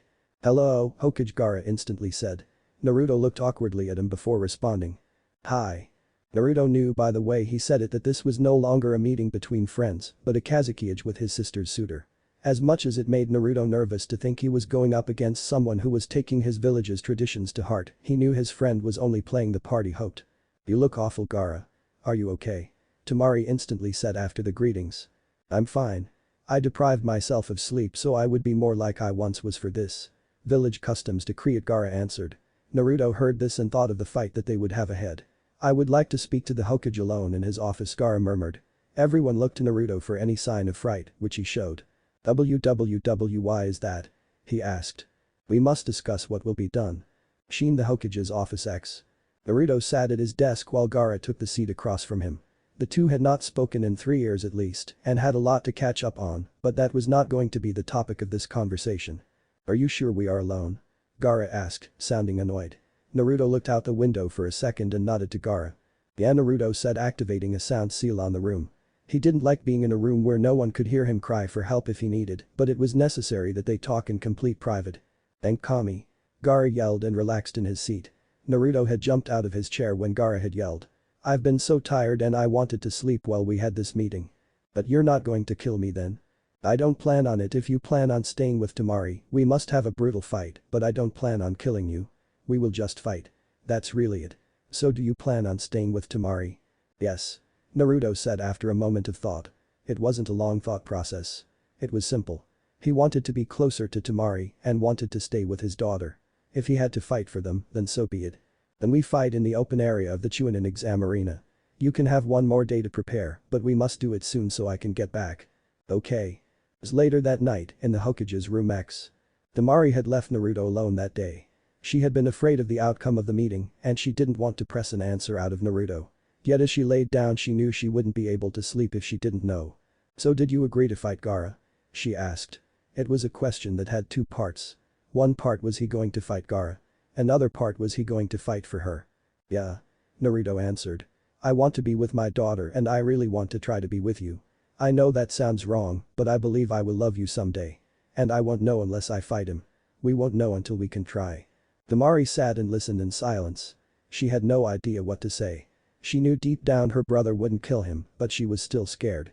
Gaara was a loving brother, but he still believed in the village's customs. If Naruto didn't win, she would have to leave with Harumi and only come back on official business. She could only guess how Naruto would suffer in that situation. I believe you can win, Temari said, gripping the blanket tightly. Naruto looked at her with a shocked expression. She stared at the blankets on the bed, blushing. She wasn't used to being like this and him staring at her didn't help her blush. She tried to ignore him to keep her blush down.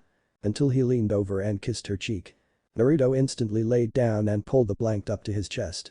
Temari's eyes had shot open the second she felt his lips on her cheek. It was the second kiss he had given her since she arrived. Well, the first was better in her mind, this one had its appeal. Rather than getting mad because she wouldn't get sleep now, she turned to look at him relaxing in bed. "Can I cuddle with you?" Naruto opened his once closed eyes and smiled brightly. "Sure you can." Temari laid down and slowly made her way to him. As he moved his arm around her shoulders, she laid her head on his chest. For the first few moments, it was awkward trying to get comfortable. After that, it was the closest they could get with Harumi across the room on a little bed. As they relaxed and started to fall asleep, despite tomorrow's upcoming stressful activities, Naruto realized how much he liked doing things like this. He realized he would miss this terribly if she was forced to leave. He realized he couldn't lose this fight. For once in his life, he planned what to do in his fight. The next day, at the Aranax. Naruto and Gaara stood in the fight circle, with most of the Leaf Village's ninja in the stand, along with Gaara's guard duty, watched on for the fight to start.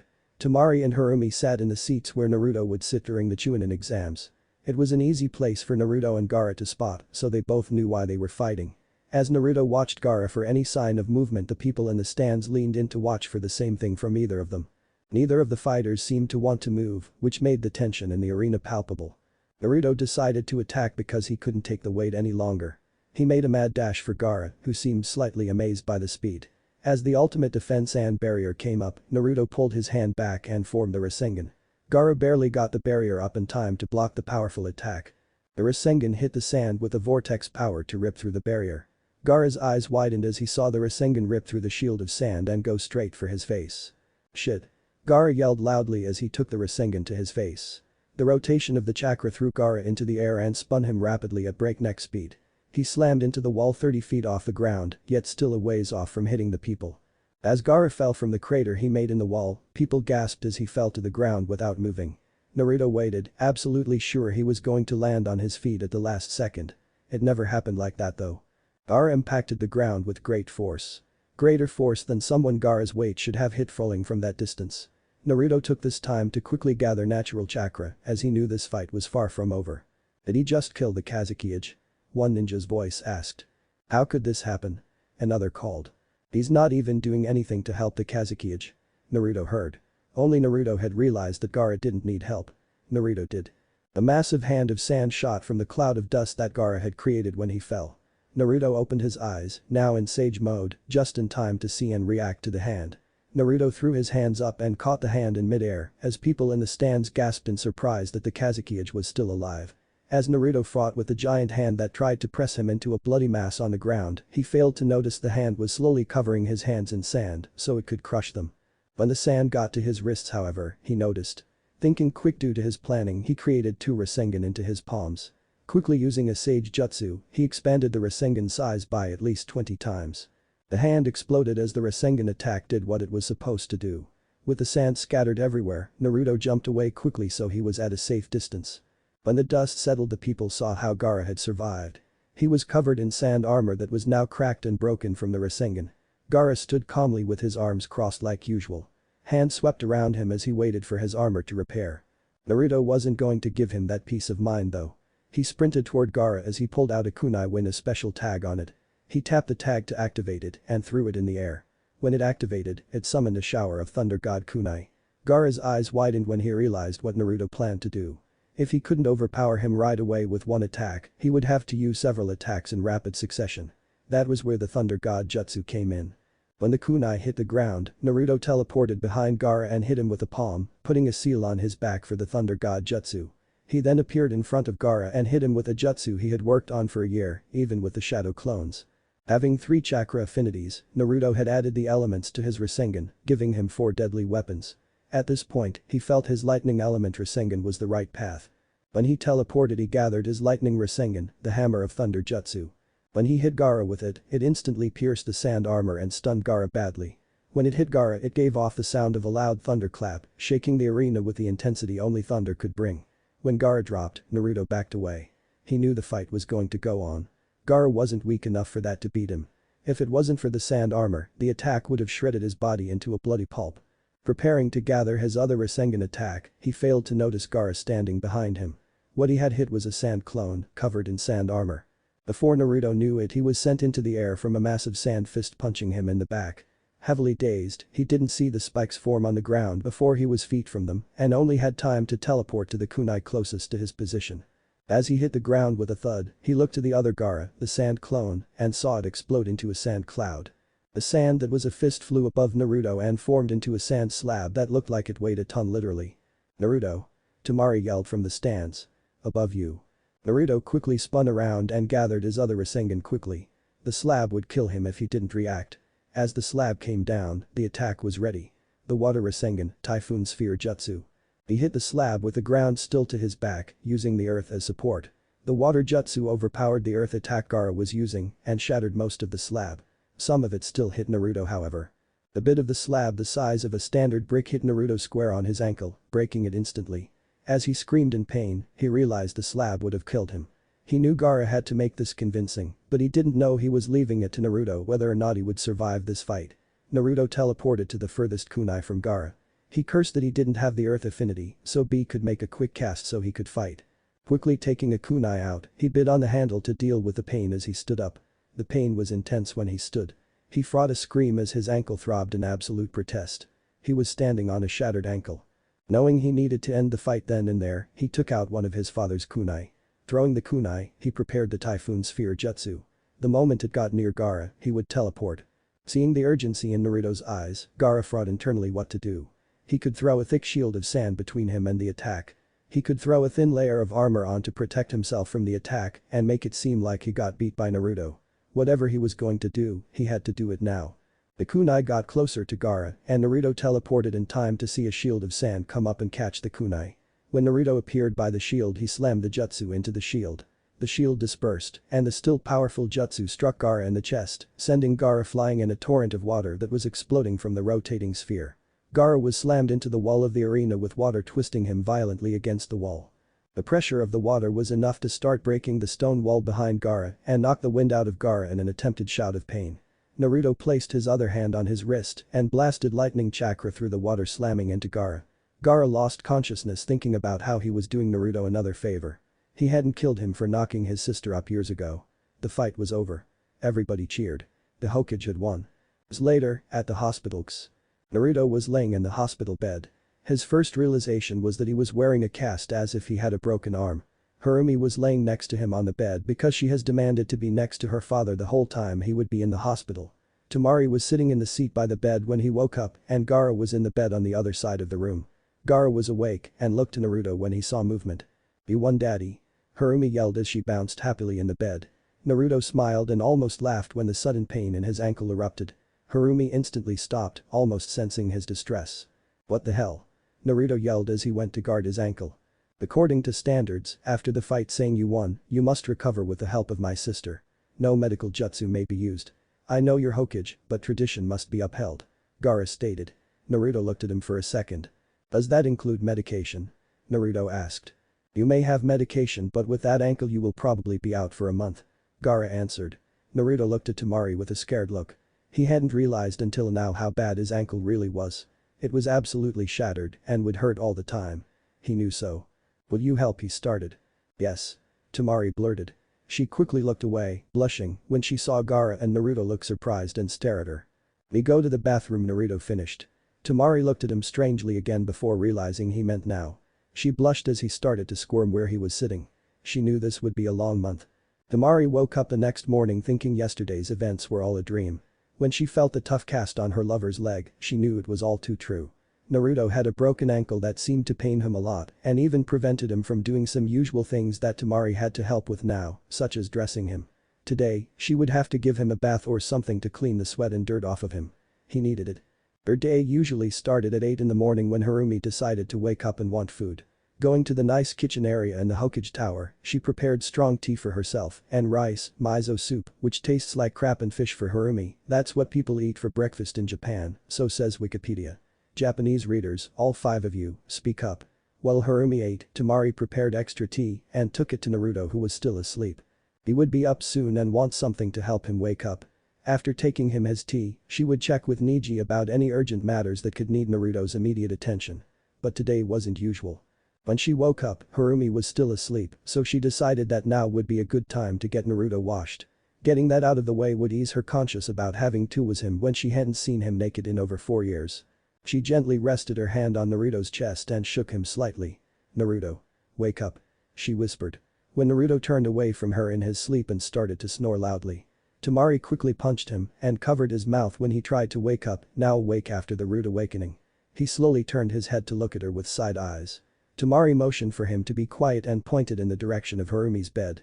He nodded and she uncovered his mouth. "Time for a bath. Sorry I had to punch you. Started to snore and I wanted Harumi to get her sleep," Temari whispered to him. Naruto looked over to see Harumi sleeping and nodded in agreement. Temari got up and walked to Naruto's side of the bed. Getting his crutches ready. As he got his legs off the bed, she extended her arms to help him stand. Once he was up, she gave him the crutches. Him getting around the rooms wasn't a problem, but stairs were and the bathtub was sure to be a pain. As they got into the bathroom, Temari realized she would be seeing him naked for the first time in 4 years.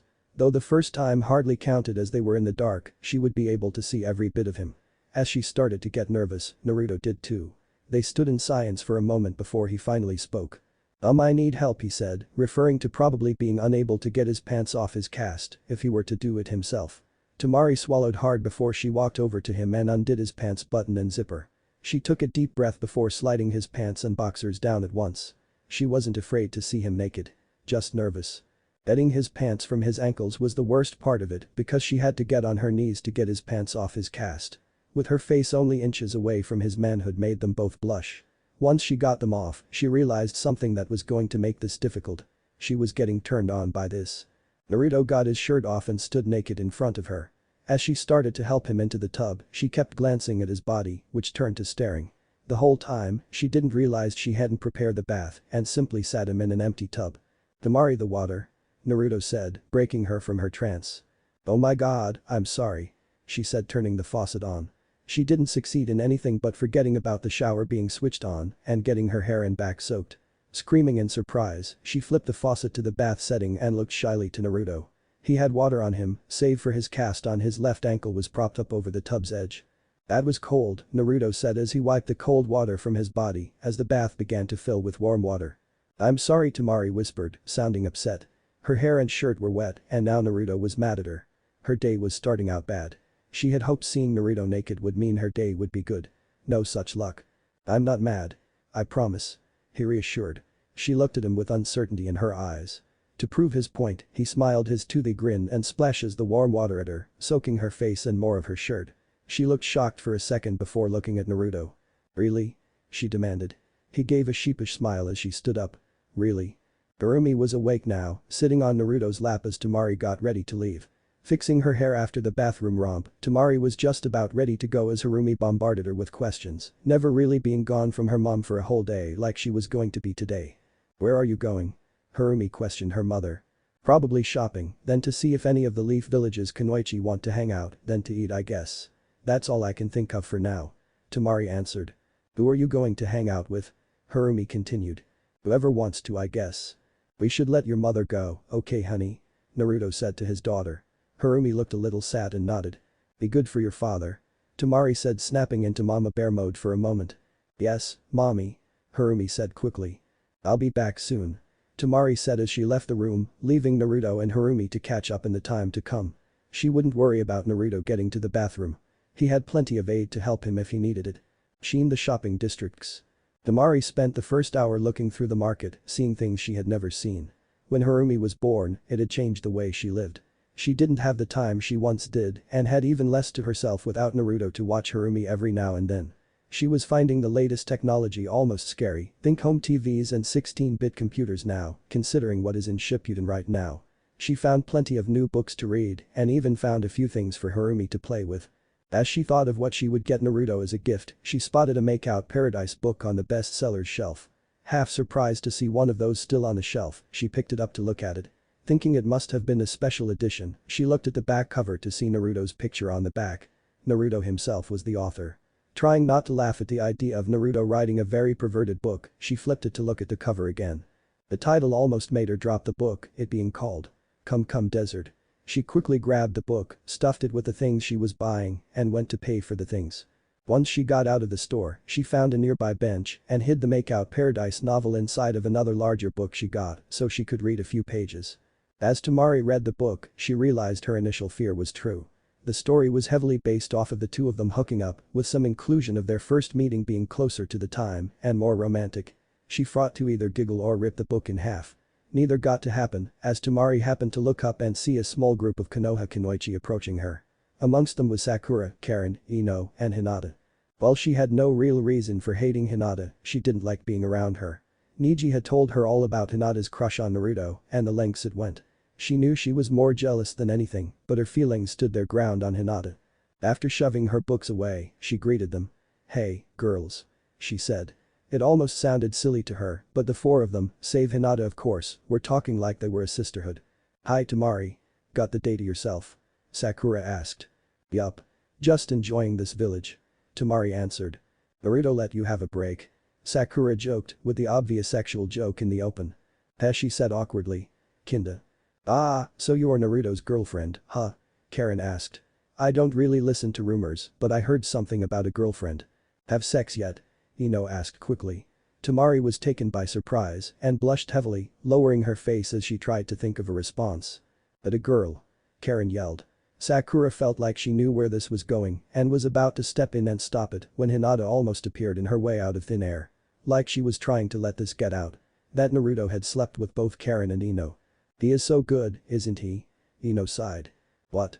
Temari said almost shocked, one of her fears being realized. "He's really hot," too, Karen added. Sakura got around Hinata and faced the two. "Eyes, I'd like you two to meet the mother of Naruto's child." Sakura yelled. She stared angrily at the two of them for a second before yelling again. "If you would simply read the paper without hitting Shikamaru with it, Ino, then you wouldn't have opened your fat mouth when she obviously didn't know. I'm not happy it was hidden, but Naruto should have been the one to tell her. Not you two. And Karen, we know you spread rumors, so you should have listened to the biggest news around the damn village. How did you miss the news about the damn fight that happened yesterday involving her and the child? I know you were on missions, but you both have relationship with people who could have informed you." Temari sat in shock, looking at Sakura. Having only been here for less than a month, Sakura was becoming a fast friend. Everyone else was obviously an enemy. Ino and Karen both lowered their heads in shame as they realized what was being said. They almost cried and ran to Temari when they saw her sad face. They knew though that their apologies would be met with punches. Temari Karen started. It was a whisper of a sound and went almost unheard. "I'm so sorry." "Me too, I feel like such a whore," Ino murmured. They both looked ashamed. Temari felt worse now because she had put off telling Naruto about the child for too long and this happened. She couldn't blame him for letting it happen. She could be mad for him not saying anything about it, but she wasn't. She didn't have any right to pry like that. It's Temari choked and realized she was crying. "Okay. You three, leave," Sakura ordered. Karen and Ino looked at Temari with sorrow in their eyes. Hinata turned and walked away, seeming very unlike herself. "Now." As both Karen and Ino left, Sakura walked to the bench Temari sat on and sat next to her. Temari put her hands on her face and sobbed slightly. Sakura put her arm around her and pulled her closer. I could have come sooner," Temari sobbed. "It wouldn't have happened then." "Temari, why didn't you come sooner?" I was scared." "Scared of what Naruto would think?" Sakura asked. "Or that he would already be married?" "Maybe both." "Temari, you weren't ready. We both know how Naruto is. He would rather be Hokage than pursue a relationship," Sakura said, trying to lift Temari's spirits. "And it's not like he married them. He didn't even chase after them. They chased him down. Karen was saved by Naruto years ago. Ino, as much as I love her, was kind of a whore." Temari sat in silence. Knowing why didn't help. Being talked to about it did. She had never really had someone to talk to her when she was upset. She was wishing now that she had been Sakura's friend since the Akatsuki mission long ago. She could have been so much better off. "And you know what? He never had and never will love them. You know what though? I think he loves you after all, he fought for you," Sakura said looking at Temari. "He fought for Harumi," Temari sobbed, feeling worse now. "Of course he did. But I'm sure he fought for you too. Tell me, is he happy around you?" Sakura questioned. Temari thought about the past weeks she had been there. Besides the first few days, he has seemed very happy. He smiles a lot. He jokes a lot. He even wraps his arms around her at night. Maybe he does, Temari started to think. "Yes, but I can't ask him, I can't put myself through that." "What happened the last time you waited on something important?" Sakura reminded her. Temari winced at first, then realized the truth behind it. I can't do it alone, Temari cried. This was all very unlike her. Crying made her feel stupid and weak even when she had good reason. I'll go with. I'll hang outside the door. If he shoots you down, I'll punch him to death. Sakura smiled. Sakura, we haven't even been friends for a month and you are helping me so much, Temari sniffed as she started to calm down. I know you lobe him, but I gotta help with that idiot. One person can't stand all of his stupidity, Sakura joked, which got a small giggle from Temari. Come on, let's go. As they started to walk away, Temari remembered something she had wanted to do when she was by herself. Being the Kazukige's sister, Temari never had to learn this certain jutsu, which half resulted in Harumi. Sakura, you know a lot of medical ninjutsu, right? Yeah, why? I need to learn the birth control jutsu. Oh my god. Sakura yelled in disbelief. Shin the Hokage's bedrooms. Temari and Sakura stood outside the door to Naruto's bedroom. Sakura had been talking Temari down from her hysterical mood and she thought she was ready to talk to Naruto. The plan was for Sakura to take Harumi to Niji, who was in Naruto's office, and head back up. While Sakura was gone, Temari wanted to ask Naruto a few questions first, then when Sakura got back to the door, she would ask what Naruto thought of them as a couple. While Temari was nervous, it helped having Sakura there. Temari and Sakura both entered the room, Sakura going to Harumi, who seemed happy to see her. Hello Auntie Sakura. She said as she jumped off the bed and ran to hug her. Temari smiled and sat her bag down by the bed. Did you have fun? Naruto asked her as she sat on the bed. Oh yeah, she thought. Tons of fun. Sakura took Harumi by the hand and led her out of the room, leaving Temari and Naruto alone. Naruto looked curiously.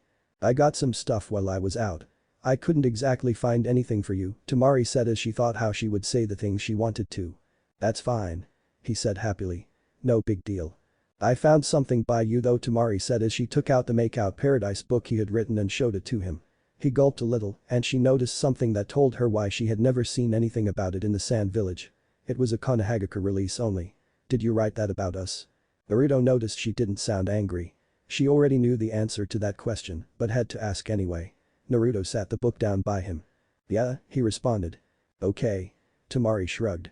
She didn't really care as the characters were named differently according to the back of the book and the events were twisted around enough to throw anyone off of it up till now, saying they had a kid.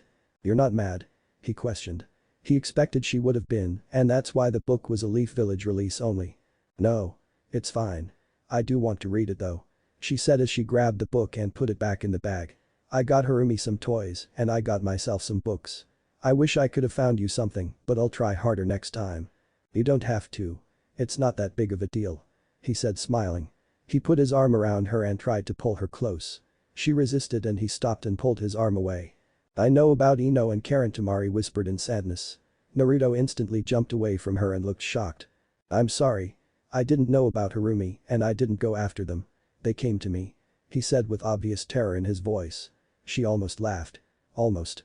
I'm not mad, I'm sad that I didn't come sooner with Harumi so it could be avoided, but it's my own fault. You didn't knock them up or marry either of them, so it's none of my business, I just wish you would have told me, rather than having to find out from their bragging. Temari, I'm so sorry, he responded. He inched back to her side and put his arms around her and even kissed her neck to soothe the pain. Is there anything else I should know about? She asked. She sounded scared and upset rolled into one awful emotion. There is nothing else. Those are the only others, Naruto reassured her. He was telling the truth. Naruto, what do you want from this relationship, she asked him when she heard footsteps up the stairs. What? He asked, confused. Do you love me? Temari asked in a slight yell. Naruto looked away slowly and Temari started to cry a bit. I'm sorry I ask, I know you probably think I'm rushing things, I'm sore. Temari, Naruto cut her off quietly, looking back to her. Within this time we have had together, I have been doing a lot of thinking. I wrote that book when after Jiraiya-sensei died. I did it, not only because it was a better time in my life, but because I harbored a crush on you for a long time afterward. Naruto, Temari said in astonishment. Before I became Hokage, I wanted to go to the Sand Village so bad, but after I became Hokage, I thought two things. One was it would be so difficult to leave the village and another was that you probably hated me, he said, whispering the last part. After all, I hadn't heard or seen you in a long time already. I could never hate you, Temari sobbed. She hugged onto Naruto with all her strength, upset that he thought she hated him. And when I first saw you when you arrived here, I was scared you were going to beat the crap out of me and then you pulled our daughter off your back and everything seemed better. But then I wondered why you didn't bring her sooner. Maybe you didn't think I would be a good father. Maybe you did hate me and only came because you wanted me to see her once and never again. I realize now I didn't have to fear those things, but I was so upset at the time. I'm so sorry. Temari cried. Don't be. I understand why. And I think if I would have been you, I would have done the same thing. He hushed her and rubbed her head, trying to stop her from crying. He had to admit he was getting better at this whole support thing, and we have become so close now. At first, I was unsure about sleeping together, but I like it a lot. I really do. And yesterday when I fought and you yelled to me, it made me so happy that you didn't care what other people thought. You wanted me safe. You warned me when all others watched. I wasn't technically supposed to do that, by the way. Temari sighed as she started to calm down a bit. Then I thank you even more, Naruto whispered as he hugged her. And after the fight when I woke up, you were right there by me. You could have been by your brother, but you weren't. You would rather make sure I was okay. I realized at the moment I thought of that I had been fighting for you. Not just Harumi, but for you, Naruto said. He held her hand as he was going to continue. Naru. I love you. Temari heard the words in disbelief. As she thought of every possible reason he would lie, tell the truth, be joking, or anything, she passed out from shock. She fell to the floor of the bedroom. Temari. Naruto yelled as he jumped off the bed, feeling pain in his ankle and kneeling by her side. After the shout and both thuds, Sakura punched the door down in anger, having not heard what Naruto said as Temari tried to talk at the exact moment. Naruto. Sakura yelled as she ran to him and punched him with enough strength to knock him out of the room, through the window. Ooh. Naruto yelled as he flew off. Sakura quickly knelt by Temari as she regained consciousness. Did he hurt you? Sakura yelled angrily. Temari began, tears in her eyes. Loves me. Sakura looked at her awkwardly for a moment, thinking how out of character this all was for Temari. Then she thought how she may be angry when she finds out about Naruto's flying lesson. That's great, Sakura said and stood up. She offered a hand to Temari and helped her up. Where's Naruto? Temari asked when she couldn't find him.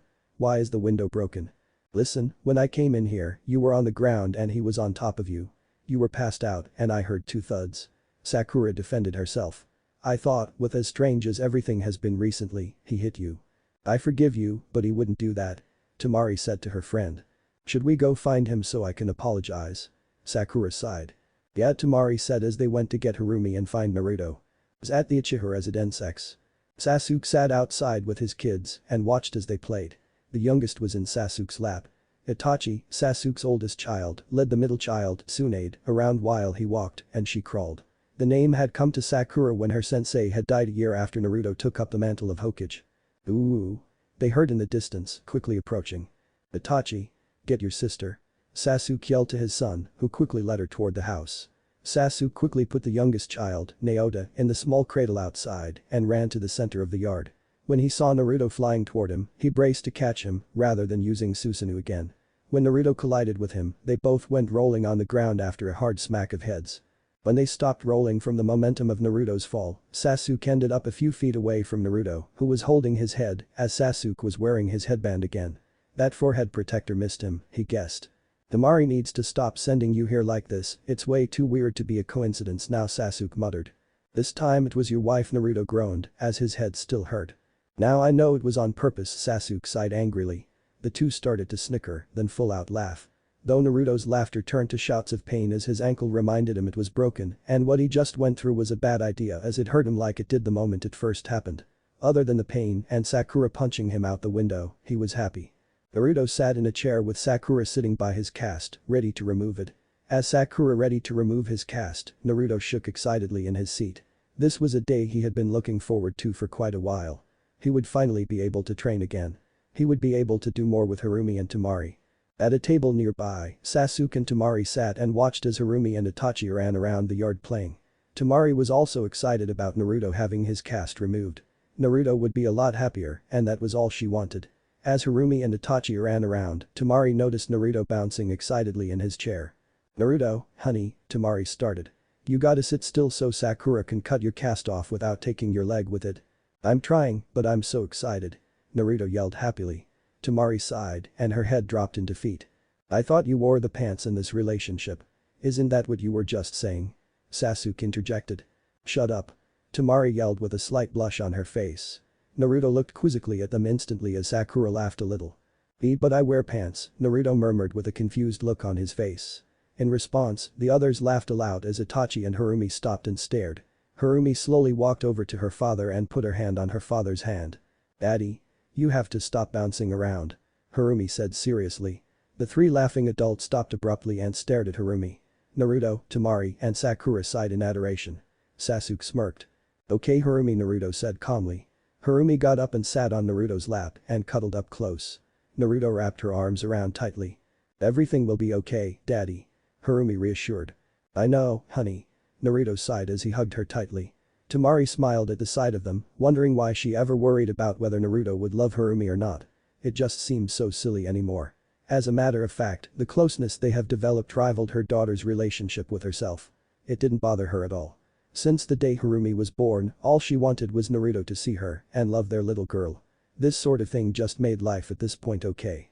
Thank God, Sakura whispered as she began to remove the cast.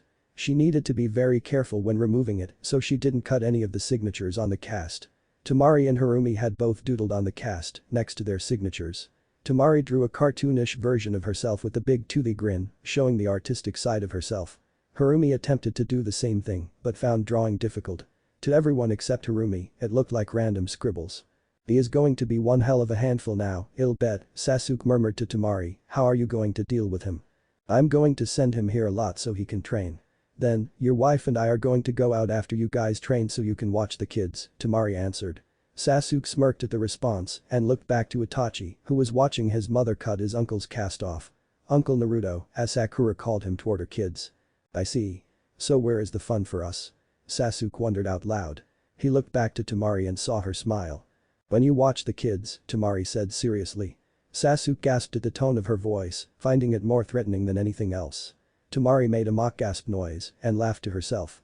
If you weren't Sakura's best friend and my best friend's girlfriend, then I would destroy you for threatening me with my own kids. Sasuke said and glared at Temari. The two glared at each other for a moment before they both started to laugh. If Naruto enjoyed training half as much as he used to, it would be cliched how much he loves Harumi. He used to train to prove what he could do to others. Then he trained to protect people he loved. He still doesn't know what it feels like to train to protect your children. Yeah, Temari whispered as she thought about all the time she stayed up after Harumi was in bed to train. Every now and then, she would have Gaara or Kankuro babysit so she could train for a bit. But her thoughts turned darker when she thought about what would have been different if she would have brought Harumi sooner. Sakura is right, Sasuke said as he broke Temari out of her mind. Temari looked at Sasuke with a confused look on her face. Your face does this when you think about not bringing Harumi out sooner, Sasuke said as he imitated the face she had made. While Naruto was injured, Temari and Sakura had hung out a lot. Both of them started to learn a lot about each other, including Temari's facial cue for her recurring thought. Sorry, Temari mumbled. Sasuke smiled at her and waved his arm. Shit happens. Everyone is happy now and that is all that matters. Sasuke reassured. Temari nodded and looked to Naruto, who still had Harumi on his lap.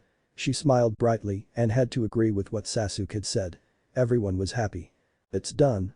Harumi yelled excitedly. Sasuke and Temari looked at the cast, which was now on the ground. Yeah. I'm so happy. Naruto yelled. It was the moment he was looking forward to about an hour after he got the injury. Now it was over. He could train, get strong, and actually play with Harumi. Of course being able to actually do things with Temari was important. Going on dates with crutches and having to hobble around just wasn't the same. Yeah, now take it easy for a while. Your ankle is going to be sore for a while, now that you are actually going to be moving on it. Don't overdo it like you used to. Sakura yelled. I'll try, Sakura, but I'm just too excited to sit around. Naruto yelled as he picked up Harumi and proceeded to get up and run around the yard with her. Though his ankle did feel stiff, Harumi was happy and that gave him energy to run around. He's going to kill himself, Sakura sighed. It's just his ankle, honey. Sasuke groaned back. All the while, Temari sat smiling at the sight of them. At this point, it was Naruto chasing Harumi around the yard. She had the sudden urge to join them in their father-daughter game. It could use a motherly touch except she couldn't. She didn't like showing her fun side around a lot of people. She felt weak then. Join them, Sakura urged. She made shooing motions to Temari as Sasuke stood to play with his son. Temari watched to make sure Sasuke was going to act childish with his son. As a fellow tough guy, Temari felt it would be less awkward if he did it. Sasuke used to be almost as fearful as her brother and at one point was worse. Itachi! Sasuke yelled. His son quickly looked over from his sandbox and jumped up. Sasuke began to form hand seals for a jutsu and Itachi quickly began to do the same. While Sasuke did random hand seals, Itachi was obviously doing the hand seals for the Chidori. And quickly, too. As Sakura felt a tinge of anger about Sasuke starting to train Itachi at such a young age, they charged at each other. As Sasuke closed in on Itachi, Itachi ducked under Sasuke's outstretched hand and struck Sasuke in the stomach with a flat palm. Sasuke flew backwards, pretending to be struck by the Chidori. As Sasuke rolled around on the ground in pretend pain, Itachi ran over and pounced on his father. Temari felt she was in a safe place to show her softer side as Sasuke turned on his son and began to tickle him. Naruto was still chasing Harumi around and Temari felt the strong urge to join. Looking to her best friend, Sakura, the two nodded. Each took off toward their respective children and lovers. As Temari closed in on Naruto and Harumi, she went at Naruto. As she quickly got him on the ground, she started to tickle him as Harumi grabbed his arm and tried to hold him down. Naruto began to laugh loudly and Temari started to laugh as well. Naruto froze, stunned for a moment as this was one of the first times he heard her laugh. It was the tone of absolute happiness that caught him off guard because even after all this time, she had only laughed like that once before. And she had only shown her dominant side the same time. The only other time he saw her in utter comfort around him. Flashback, 1 week. Naruto sat in the bathtub relaxing after washing, draining, and refilling the tub. His ankle was feeling noticeably better and he could put a little more weight on his ankle every day. He was able to move around more and even keep up with Harumi better. With Temari, they were feeling more comfortable around each other. After announcing his love for her, he did notice her feeling less insecure about herself being there and she began to act like he remembered. Since then, they both tried their best to keep things calm and do things right. While at first Temari did help Naruto with his baths, she eventually decided Naruto could do it on his own. This was decided after she couldn't hold herself back from rubbing against him anymore. Him being naked and being so oblivious to the effect in a destructive manner and she had to stop helping him when she thought he could take care of himself. Though Naruto really didn't realize why she truly stopped washing him, he figured it was because it was just time. In the Hokage's room, which was right next to the bathroom, Harumi was fast asleep. Temari stood by the door, naked. She was wrapped in a bath towel and was pacing in the room. Temari debated her next move. She wanted more than anything than to walk in that bathroom and get into the bath with Naruto. What really bothered her was that she had no idea how he would react. She was almost sure that he would welcome her with open arms and lusty eyes, but she had her doubts.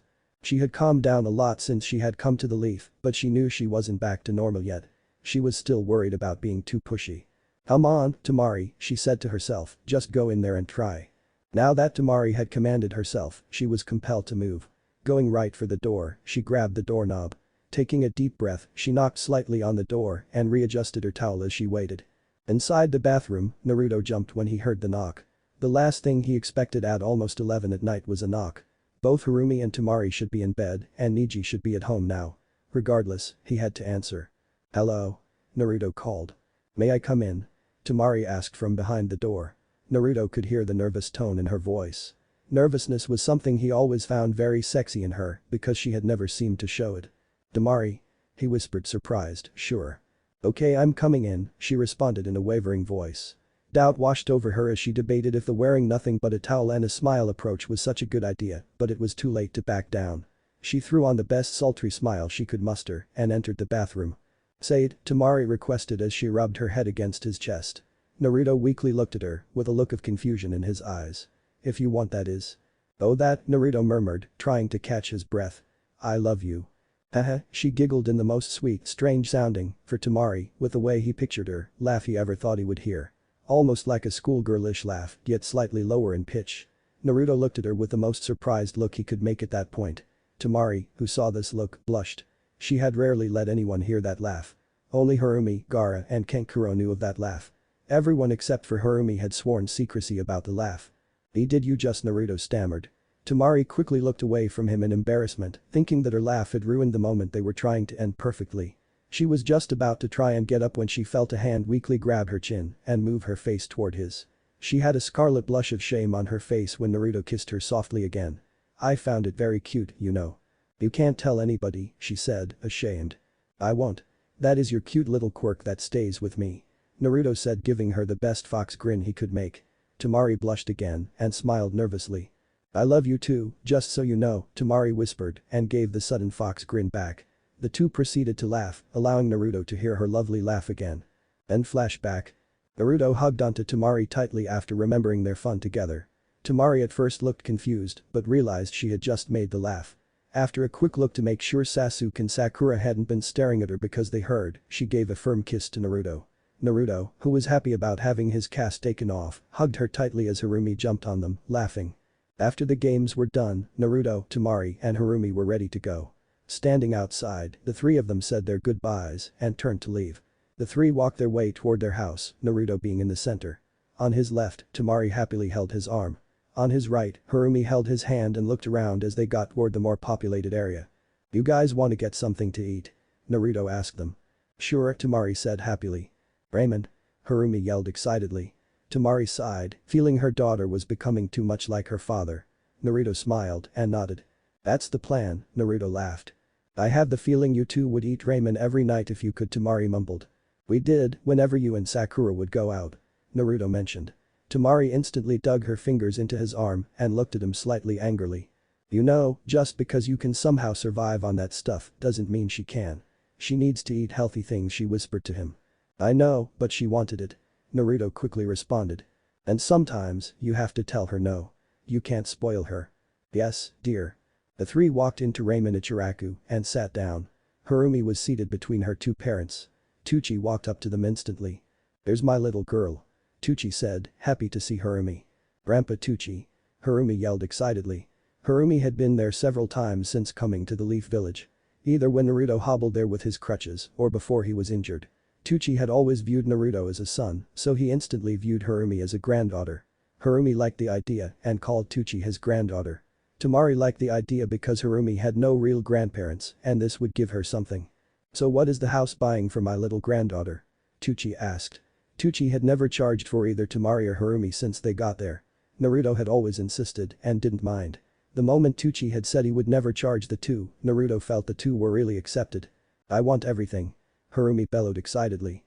She could eat quite a bit and loved doing so. Temari had tried to cut her appetite back.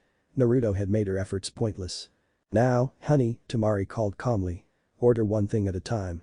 That way you don't waste food." "I agree with your mother," Tucci said smiling. Harumi puffed her face up and the three others laughed. Harumi sighed and gave up. "Pine chicken ramen," she mumbled. Naruto put his hand on her hair and ruffled her hair. Harumi had to smile at her father after that. Temari, who sat on the other side of Harumi, smiled at their display of affection. It was obvious Naruto was getting the hang of all this. It was more obvious that he liked it. What made her really happy was that Harumi had never seemed happier. It was like all of Harumi's prayers had been answered. Ahem, Naruto sounded and she snapped out of thought. Behind Harumi, Naruto was holding his hand out for her to take. Smiling, she happily took it. Later. Naruto and Temari were lying in bed and Harumi was fast asleep in her bed nearby. Harumi would have a room as soon as possible. Naruto was, after all, one of the first Hokages to actually sleep in the Hokage's mansion. Most usually had their own homes. "Did you have fun today?" Temari asked, snuggling into Naruto's chest. Naruto, with his arm around her, nodded. "I did. And I'm very happy that I have that cast off. My ankle does ache a little though." "Did you have fun?" Naruto responded. Temari smiled and got closer to him. "More than you know," Temari answered. She reached over and grabbed Naruto's hand, holding it tight. "I'm glad. You have seemed happier." Naruto sighed. "I am. And Harumi is so much happier. You mind if I tell you what she was like before coming here? Why I needed to come when I did?" Temari asked, holding Naruto's hand tighter. "Yeah?" Naruto whispered. "Hey, well, after a while, she realized she didn't have a father at first, she would just be quiet sometimes, then she would act out. When I would take her to play with children her one age, she would glance to their fathers. After a couple weeks, she actually hit one of her friends and said she hated them. When I asked her why, she said, because they get a father and I don't, and it was all I could do not to cry. Eventually she hardly ate. Every now and then, she would cry at night and murmur about where is my daddy and things like it. That was when I knew she had to see you," Temari whimpered. As she talked, she broke down a little at a time. After every sentence, she became more and more saddened. Naruto soon felt tears and now she shook from her sobbing. "Wow, but it's okay, Temari," Naruto reassured, holding Temari close as he hugged her tightly. "I'm here for her now. Everything is okay." "I know, but thinking about it makes me feel bad. I really should have brought here." "No." Naruto interrupted and kissed her. "You did what you felt was right and you shouldn't regret that." "I know," Temari cried. "But it is still hard. And it will get easier, but it's time to sleep," Naruto said as he kept her close and kissed her again, which helped her calm down. "I love you," Temari whispered. "I love you too." Later that night. The window opened quietly and a figure entered the room as quietly as he had gotten into the village. Though he had killed a couple Konoha ninja on the way in, not a noise was made. The figure quietly stepped on the ground and made its way toward Harumi's bed. When the figure got close to the bed, they did quick hand seals and used a deep sleep jutsu on Harumi. Lifting her slowly, they held Harumi close and placed something on the bed and left Harumi in arms. The morning. Naruto. Temari yelled in hysterics, waking him instantly. What? He yelled, scared by her tone. Our daughter is gone.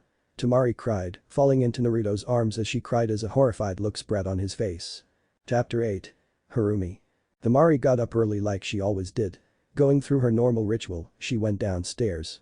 After starting the coffee, she went upstairs to take her shower, thinking Harumi was in the room with her father.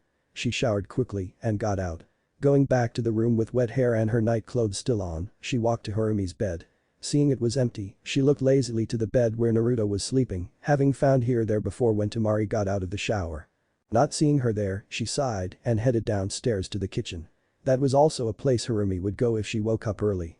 Harumi, you really have to stay in. Temari started as she went into the kitchen but was stopped as she saw no sign of her daughter. Getting worried instantly, she proceeded to search the entire mansion. From top to bottom, she ran around getting more and more hysterical with each failed attempt. She even ran outside to check around, knowing that Harumi wouldn't go out of sight of the mansion, yet found nothing other than people looking at her strangely. Running back in, she went to Harumi's bed and tore the blankets off, sending the kidnap card flying through the air. Seeing it instantly, she snatched it out of the air. Opening the note instantly, she read it as fast as she could. It read. Hello Hokage. I have your precious daughter. No harm will come to her. While I hate repeating such a common kidnapping phrase, she will be safe if you bring me what I want. I want Sasuke. Jenku. Temari almost fainted and shouted in anger at the same time. Her daughter was with a madman who had attacked the village a little over a month and a half ago. As she stared at the note, tears began to fall from her eyes. She hated feeling so helpless, but she knew what she had to do in a situation like this. Naruto. Temari yelled in hysterics, waking him instantly. What? He yelled, scared by her tone. Our daughter is gone. Temari cried, falling into Naruto's arms as she cried as a horrified look spread on his face. Yesterday had gone so perfectly and now it all went to hell. His daughter was gone. What? Naruto said in a quiet rage. It was Jenku. He left a card. He took our baby, Naruto. Temari cried as she hugged him tightly. She was scared for her child like no one but a mother could understand. And Naruto started as his voice became a growl, bastard. Naruto stood, Temari having no choice but to let him go. He was dressed in an instant and was about to leave when Temari yelled. Naruto. Temari screamed. Naruto stopped instantly, his face blackened with rage. He was on a mission to murder, but he still had to listen to her. It was her daughter too. I'm going with. She is my daughter too, and you know I won't be able to stand by and wait. This is going to be dangerous. There's no way you are coming. Naruto whispered. I didn't ask for your permission. Temari whimpered, still trying to calm down to keep a level head. Getting up, she changed to her ninja gear, which she hadn't worn much since having Harumi. Though she used to train when she took the time and had been training with Sakura every now and then. It felt right to wear it. It would have been a happier moment if it wasn't for Harumi being kidnapped. Besides, she sniffed, we should get help. Temari. Naruto sighed. He wanted to go guns blazing, but she was making him think logically. Temari walked up to him and hugged him from behind. I know you want to do this now, but Harumi doesn't need us dying. Let's get Sasuke and Sakura. Temari persuaded. Naruto stood in silence for a moment, considering what was said. Sakura is pregnant. She can't go. Naruto murmured. Temari nodded and hugged Naruto again before grabbing her battle fan. At Sasuke's home. The walkover had been eventful. People had realized something was wrong when they didn't see Harumi with them and saw them both ready for battle. After the discovery of the dead guards, the town was ablaze with rumors and now they knew what happened. After halfway, people left them alone, seeing them both crying as they walked. Once they got there, the tears hadn't dried. They still flowed freely, showing the mass amount of pain they were in. Every step with no little hand in both of theirs meant their daughter was gone for that much longer. Sakura opened the door and instantly looked horrified. She quickly scanned around them and realized what was wrong. Harumi was nowhere in sight. Where is Harumi? Sakura whispered in shock, staring at their faces. When they both couldn't answer, tears welled up in her eyes. I'm so sorry. Hey guys. Sasuke said, walking to the door having no idea what was talked about. His eyes widened in surprise when he saw everyone upset. He then noticed the battle outfits, everyone crying, and no Harumi in sight. In an instant, his eyes were in Manjikam Sharingan mode and he went right up to the door. "Where's Harumi?" Jenku Naruto said in a mixed tone of upset and angry. Sasuke's face twisted in anger and he ran to the back room. Within a few moments, he was ready to fight also. "Let's kill him," Sasuke growled. "Nobody fucks with my friend or his family." Sakura whispered behind him. He didn't even have to hear what she was going to say. "No. Sakura, you can't go with. You have your children to watch, you're pregnant," Temari insisted. "Sasuke, Naruto has always helped me, he brought you back to me after you went away, there is no way I could be happy with myself if I didn't help now. Besides, I'm barely 2 months in." Sakura insisted. "I'm going. If I let you go and something happens, I will never forgive myself," Sasuke whispered, putting his hand on her shoulder. "Then I'll have to make sure nothing happens. I'll be med ninja only," Sakura announced. She walked out of the room and returned, kids in arms. Sasuke looked to Temari and Naruto for support, but they were stuck in their own little world. This was Sasuke's decision alone. "I'm dropping the kids off at Niji's and then they'll be back. If you leave, expect your stuff on the lawn when you get back and divorce papers. Naruto has always helped me no matter what and I want to repay him." Sasuke stood and thought as she left. While she did still train and work at the hospital still, she was not as much of as a ninja as she used to be. "Let's go," Naruto whispered, not feeling as pumped as he was before. He didn't want Sakura coming with. "Nah. We gotta wait," Sasuke sighed. He knew she was serious about him being in big trouble if they left. She hadn't done a mission in forever and this would be good for her. At the gate. Naruto stood, in sage mode, by the open gate. As he searched the area for Harumi, he picked up instantly on his daughter's chakra and 2 evil chakras. While one seemed to be away from Harumi, the other one was right on top of her it seemed. Maybe it is behind her, Naruto thought, instantly raging at the idea that Jenku was anywhere near her. "Let's go. I found her," Naruto said as he started to run. The others took off with him instantly. "How far is she, honey?" Temari asked. She had the look of terror in her eyes. He knew he couldn't tell her about the massive evil chakra by her. That would only worry her more. "Not that far. They wanted us to find them obviously so they stayed close," Naruto said with returned determination. Temari looked at him for a moment before falling back slightly. The group, who took to the trees, lined up so Naruto was in the front, Temari following him, Sakura following her, and Sasuke bringing up the rear. As they jumped along, Sakura and Sasuke exchanged glances once in a while, worried about how quiet Naruto was being. They were used to him being a loud mouth in all situations, but knew how they would react if Itachi or their daughter, soon, were kidnapped. Sasuke would probably become like he once was, and Sakura would follow him down that path for the rescue alone. As they continued, Sasuke realized where they were headed. They were going toward the old Uchiha headquarters hideout. He scowled to think of the insult it was to the Uchiha.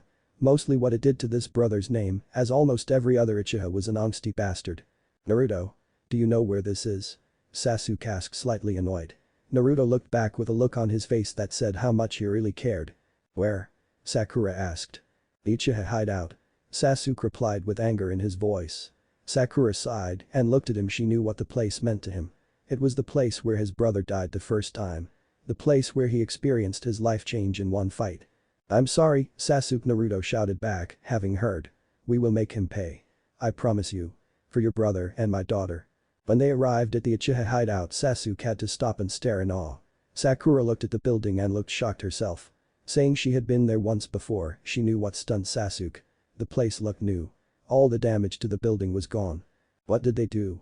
Sasuke said, so shocked and enraged he couldn't look away. Sakura put a hand on his shoulder and Sasuke tore his eyes away. She looked at him apolitically. "I know you felt the place was a grave for your brother the way it was, but we have something to show right now," Sakura soothed. Sasuke looked to the hideout one last time before scoffing and looking back to Naruto and Temari. "Let's go," Sasuke mumbled. The group of them walked toward the hideout. The hideout was freshly clean and a lot of it looked rebuilt. No doubt there would be more fighting this time, so Sasuke could wreck the place up again while he killed Jenku. It was 2 birds with 1 stone. Unless Naruto got to him first. Naruto was instantly ahead of the group as soon as he stepped foot in the hideout.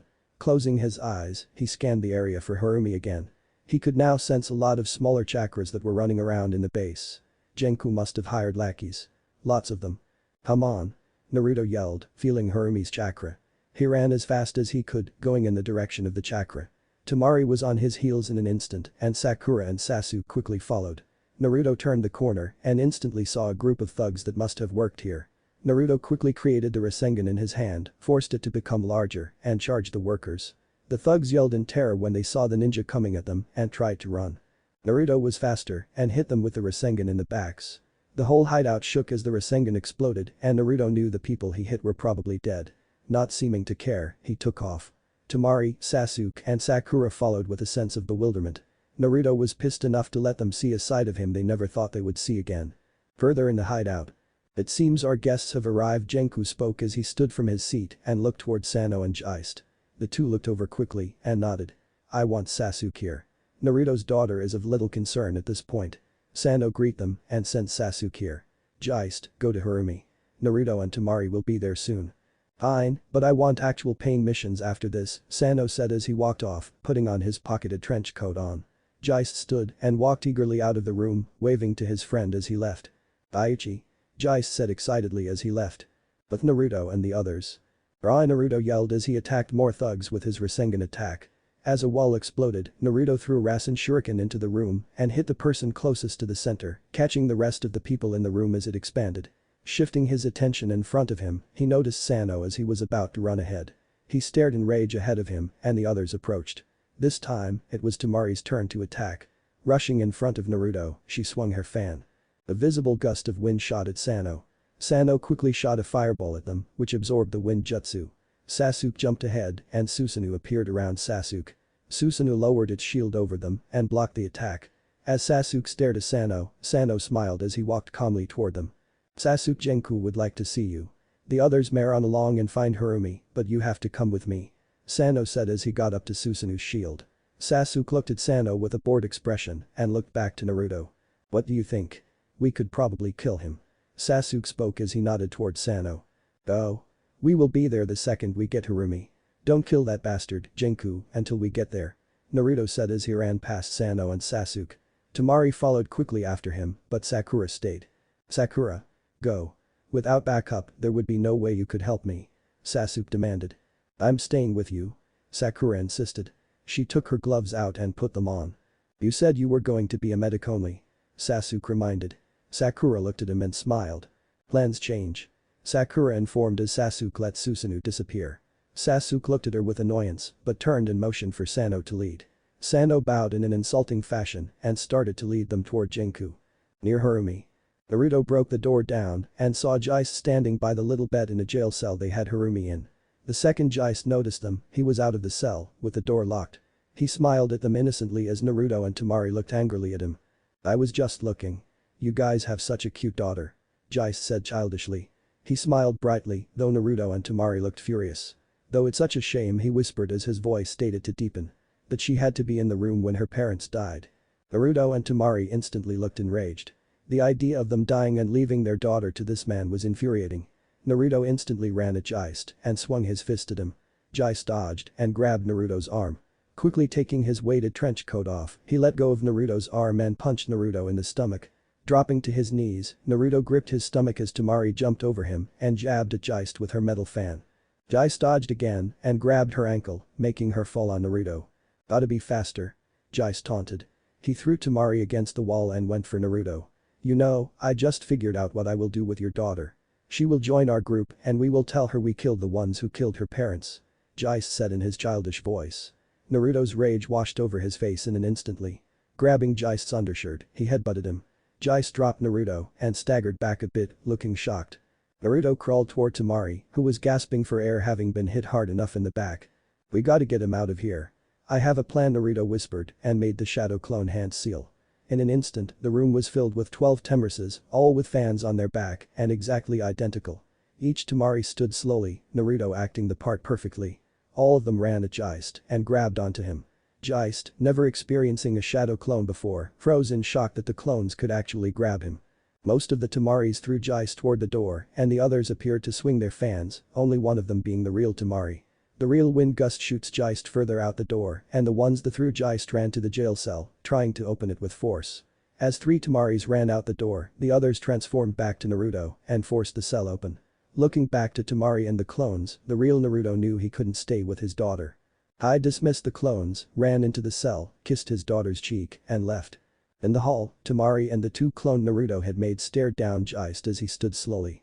I can't use my scythe weasel jutsus, or I may end up cutting through the wall and hurting Harumi, Temari thought as she readied her fan for fighting. The clones to either side followed suit and did the same. Temari pulled her fan back to attack again, and the clones did so at the same time. All three swung their fan, and Temari used her dust wind jutsu. Before the dust hit Geist's eyes, he noticed the difference between them. Temari's fan's moons would appear and disappear according to the strength of the attack. The clones had no moons on their fans. The dust from the jutsu hit him, blinding him instantly. My eyes. Geist yelled in pain as he was pushed back from the strength of the dust storm. If we would have been in the desert, you would have been permanently blinded by that attack. Lucky for you. Temari grumbled angrily. That was mean, Geist whispered, trying to rub the dust from his eyes. You guys took my daughter, I can be as mean as I want, one of the clones said that time. Rasengan. Naruto yelled as he flew out of the room where Harumi was. Geist, who was blind, could do little to move out of the way. Getting hit in his lower back, he flew forward and skidded across the ground. Naruto walked to the door and closed it, then turned back to Temari. Turning into a copy of Temari, he winked and stood by her. Geist sat up slowly and coughed up blood into his hand. Bastards, he said weakly. He could see now, but his back and chest hurt a lot. Now there were 4 Temars. He still knew how to find the clones, but he wouldn't be able to run at full speed for more than a minute at a time now. He needed medical attention. But Geist moved away from the door where Harumi was. Temari could use real attacks now. Pulling her fan back, with the clones and Naruto mirroring, she pumped chakra into her fan. As the moons changed on her fan, Geist was able to pick her out. Great scythe weasel jutsu. They yelled and swung their fans. As the chakra pumped fan swung, Geist took off. He dashed at them, somehow dodging the pressurized air blades, and punched one of the fakes. Upon the punch, the fake poofed away in a cloud of smoke. It was a shadow clone. He did a quick roundhouse kick and kicked Temari into the other clone and punched the other Temari by him. That Temari flew back, bounded off the wall, and changed back to Naruto in a puff of smoke. As he bounded back toward Geist, he received an uppercut punch to his jaw and a kick to his side, sending him through the stone wall to the room with Harumi. As he flew in, he hit the bars on the door and knocked the door off. Outside, Temari landed on the clone and it poofed away. After she landed on the ground, she slowly sat up. Looking up, she saw Geist cough up more blood. As she started to get up, Geist seemed to regain his strength. Using his speed again, he dashed at Temari. He grabbed her top pigtails and lifted her by them. He kneed her in the stomach and threw her into the ground. Your daughter will make a great addition to the team. After you die, Uchi-kun will raise her. You know. And she will help us on our missions and do whatever we want. Geist smiled before coughing again. But now, it'll have some fun with you while your boyfriend is out. In the cell. Naruto sat up slowly, in pain from the vicious attack. Looking to Harumi, he ran a hand through her hair. As she slept, Naruto noticed her shaking slightly, as if she were afraid. Honey, Naruto whispered weakly as he moved toward her and picked her up slowly.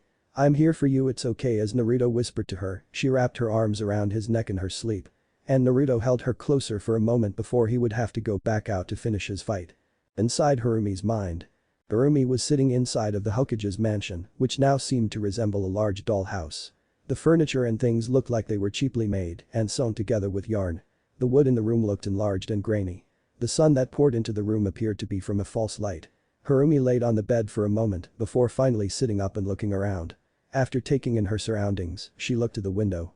Squinting her eyes to try and get a good look out the window, she realized there was a giant eye looking into the room. Daddy. Harumi screamed in terror, falling from the bed. Mommy. She cried as she got up, holding her head that now throbbed. As she ran from the room and went down the stairs, every window she passed at first looked normal, but the eye followed her. No matter where, the eye followed if it could. As she ran down, she felt more and more compelled to run out the door. Though she knew it was a terrible idea and that something was outside and following her, she felt as though her body was being pulled by an invisible hand. No. She cried as tears fell down her face and terror went through her like it was propelled by her own heart. Stop. She screamed as her hand grabbed the doorknob to the only door separating her from whatever was outside. As the door creaked open, hell's own heat poured in through the door and the light from the outside became dark orange. A creeping feeling of disparity and hate followed the heat and light and she felt herself unable to stop herself from opening the door all the way. Outside of the mansion, the dollhouse version of the Leaf Village was burnt and destroyed. Yarn doll bodies without their heads were piled up and lit aflame.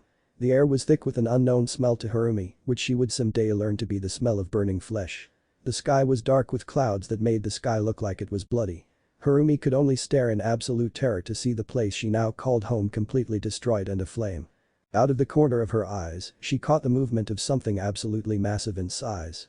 Reflexively, she looked. In front of her was a massive fox's head. An orange fox with red eyes. The same eyes she saw in the mansion. The fox seemed to smile as he came out the rest of the way from the side of the mansion. The orange fox was the thing radiating the terrible feelings she felt inside her and felt as though she was being strangled by the mere essence of the fox. Looking closer at it, she realized that what she thought were flames behind it were actually 9 tails flowing.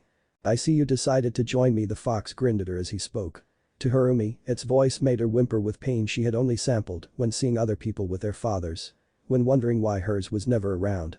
She felt hate. She felt pain. All flowing out of the creature's mouth like a river of pain. "Get away," Harumi cried. As she tried to run away, the fox slammed a paw down in her path. The force shook the earth and made Harumi fall on her face. Slowly getting up, she sobbed harder than she ever had before. "Mommy, Daddy," she cried, beginning to feel like she would never see them again. The feeling of abandonment overtook her instantly and she fell back to the ground and cried. "That's no way to say hello to your father's old friend." The fox smirked hatefully. Raising his paw, he used a claw to turn Harumi over. Powerless, Harumi could do nothing but be a simple doll to the fox. "Listen, your father is here. With you. The real you. Now wake up, I want to say hello." Even though her heart was filled with pain and terror, she suddenly felt like she was floating. In the sky, a hole opened in the clouds and a bright white light shined down on Harumi. As she actually started to lift up, the fox grabbed her. The hole in the sky widened, the feeling of sadness returned, and the fox went with her through the clouds. "But Naruto?" Harumi's eyes shot open. Her eyes, the green eyes that reminded Naruto of her mother's, but red. Just like the fox's. Naruto, however, couldn't see them. He was still in the middle of hugging his daughter before going back out to fight. He didn't see her open her mouth to talk. He didn't feel the hate that radiated from her because he just figured Sasuke and Jenku were fighting and he felt it. Father, Harumi whispered in a dark voice unlike her own. Naruto tried to pull her back in happiness, but Harumi's arms around his neck provided such an intense resistance that he couldn't. "Someone would like to say hello." Harumi turned her head slightly and sunk her teeth into her father's neck. Naruto screamed in pain as her teeth entered and yelled louder when he felt an intense chakra enter into his body. He felt years of quiet hatred unleash in him and a void fill that was empty for only 2 3/4 years empty. In Naruto's mind. Naruto opened his eyes. He knew he was in his mind. He had been there more times than he could remember. It was as he last left it. Glowing white and completely barren of anything. As he stared into the distance, he began to see the edges of his vision turning red. When he turned to look at it, however, the red didn't move. Something behind him did, however. Turning quickly, he saw the fox. It was calmly sitting behind him with a hideously sinister grin. Naruto's expression changed to that of surprise and shock and he moved away quickly. "Hello, Naruto. Did you miss me?" The fox asked as he lowered his head. What the hell?" he stammered. Not knowing what to think, he stood slowly, never breaking eye contact with the fox. "I was hiding in your daughter, would you like to hear about it?" The fox questioned as he stood on all fours, looking like he was going to move. "When you reproduced with that harlot from the sand village, I took that as my opportunity to put a small piece of myself into the unborn children you spit into that woman, and with my aid, I was able to ensure there was an offspring that would only develop after some time. You see, I knew you were far too reckless. I knew you would end up killing us somehow and knew that if I wanted to live, I would have to prepare a host for myself. Imagine my surprise of waking up and not only finding you still alive, but without a trace of my chakra within you. I wondered what happened. Well, I will find out soon enough, like when I take over your body," the fox whispered in pure hatred. He started to move toward Naruto and Naruto instantly bit his thumb, made symbols on his hands and preformed quick hand seals. He hadn't planned on using this jutsu for this exact situation, but looking over his father's notes, he was able to create a powerful sealing jutsu. He had always envisioned using it on an enemy, but this seemed to be exactly what he needed it for. Hitting the ground, bars shot up and captured the fox within them on one side. As the fox cursed and backed up, another set of bars came up. When he tried to go left, bars came up. The same happened when he tried to go right. And the same when he tried to go up. "I don't care how you did it," Naruto began. He held out his open palm out and closed his hand into a tight fist, making the bars constrict around the fox tightly. The fox screamed when a surprising amount of pressure was applied, which hurt him greatly. Naruto walked toward the cage, still holding his fist closed tightly, this time in rage. "Temari is not a harlot, and if you ever call her that, then you die." The fox looked at him with intense focus and he debated what he could do. He grinned when he realized he could do nothing and he laughed lightly. "I will be quiet for now. But sooner or later you will have to deal with me, the fox laughed. I did once, and I will again if I have to, Naruto said and turned away, returning to his real body. In the real world. Naruto raised his head slowly, looking to a now unconscious Harumi. Kissing her cheek lightly, he kissed her and put her down slowly. After the fight, he would be able to use his father's Thunder God Jutsu to bring her home. For now, he had to help Temari fight the man outside. Maybe I can use his chakra again, Naruto wondered aloud. He quickly calmed himself and put himself into his mind's world once again. This time, he stood in front of the fox, who was still trapped. Damn. Does this mean I have to steal your chicory all over again? What do you mean, all over again? I doubt you could ever, the fox started to gloat but was stopped when the memories came flooding back. The room shook as the memories were forcefully placed back into the fox's head. In a daze, the fox was unable to speak for a moment and Naruto momentarily lowered the cage from around him. Taking the opportunity to act, he jumped at the fox and began to pull at the fox's chakra. Though he felt bad doing it like this, he had little choice but to do it quickly. Ripping the chakra fully from the fox, another cage emerged and trapped the fox tightly. I'm sorry but right now I really need this, I'll fight you another time, but even now I'm sure you have a lot to think about, Naruto said just loud enough for the dazed fox to hear. He looked back with an apologetic look in his eyes and disappeared. Opening his eyes, Naruto stood up. He looked at his hands with a look of shock. The shroud of the Nine Tails chakra covered him once again. He felt power flow through him like he had felt so long ago. He couldn't dwell on this though. Outside the room, Geist was staring at Temari, who had just taken quite a beating. At the moment, she was struggling to stand up. Not giving up? Geist asked, smiling. He walked toward her and picked her up by the arm in a sudden motion. I have to end this so I can help my friends. Let her go. Naruto screamed behind him. He looked over his shoulder to Naruto. The look of boredom disappeared quickly, being able to visibly see the chakra coming off of Naruto now. Out of Naruto's body came arms of chakra, each with their own Rasengan. Geist dropped Temari in shock and turned to look at him. I just gotta use my speed, Geist thought as he got ready for an attack. He stared at Naruto for a moment before Naruto suddenly disappeared. Jumping back instinctively, one of the chakra arms just barely missed Geist's head. Another came at him from above and he pressed himself to the wall to avoid it as best as possible, getting chakra burn from the jutsu coming close. Another arm went for him against from the wall, forcing him to duck. The last came at him on the ground and he jumped back to avoid it. Standing now and facing Naruto, he saw the arms creating the Rasen Shuriken above Naruto. As Naruto went for Geist again, Geist tried to dodge. His injuries caught up with him again, making him stop and cough up blood. Die. Naruto yelled as the arms shoved the Rasen Shuriken into his chest, which instantly sliced Geist in half, then expanded slightly as it exploded. Naruto used his heavily upgraded speed and grabbed Temari and moved her by Harumi and shielded them from debris. Did you get him? Temari asked quietly. She had a lot of bruises, but nothing that couldn't be healed. Yeah. I'm going to take you and Harumi back to the leaf, then come back here to finish this, Naruto said as he marked the ground with a Thunder God seal. Be careful and Temari started, touching his arm and looking at his form, we obviously have a lot to talk about. In an instant, Naruto, Temari, and Harumi were gone. But Sasuke. The three ninja walked into the biggest room to the hideout, which was the training room. Sasuke was familiar with the room, but only from being in it once or twice before. In the center of the room stood Jenku, who turned to look at the three ninja and focus on Sasuke with a burning intensity. Sasuke instantly did the same. Sakura, go find Naruto and see if he needs healing. Leave these two to me, Sasuke ordered. When he heard no walking, he looked at her. Looking defiantly at him, she smirked. I told you, I'm helping. There is no way they are going to fight fair. I can at least help. Sakura insisted. I've always stood by and watched as others fought. I'm helping this time. You're pregnant though, Sasuke mumbled angrily.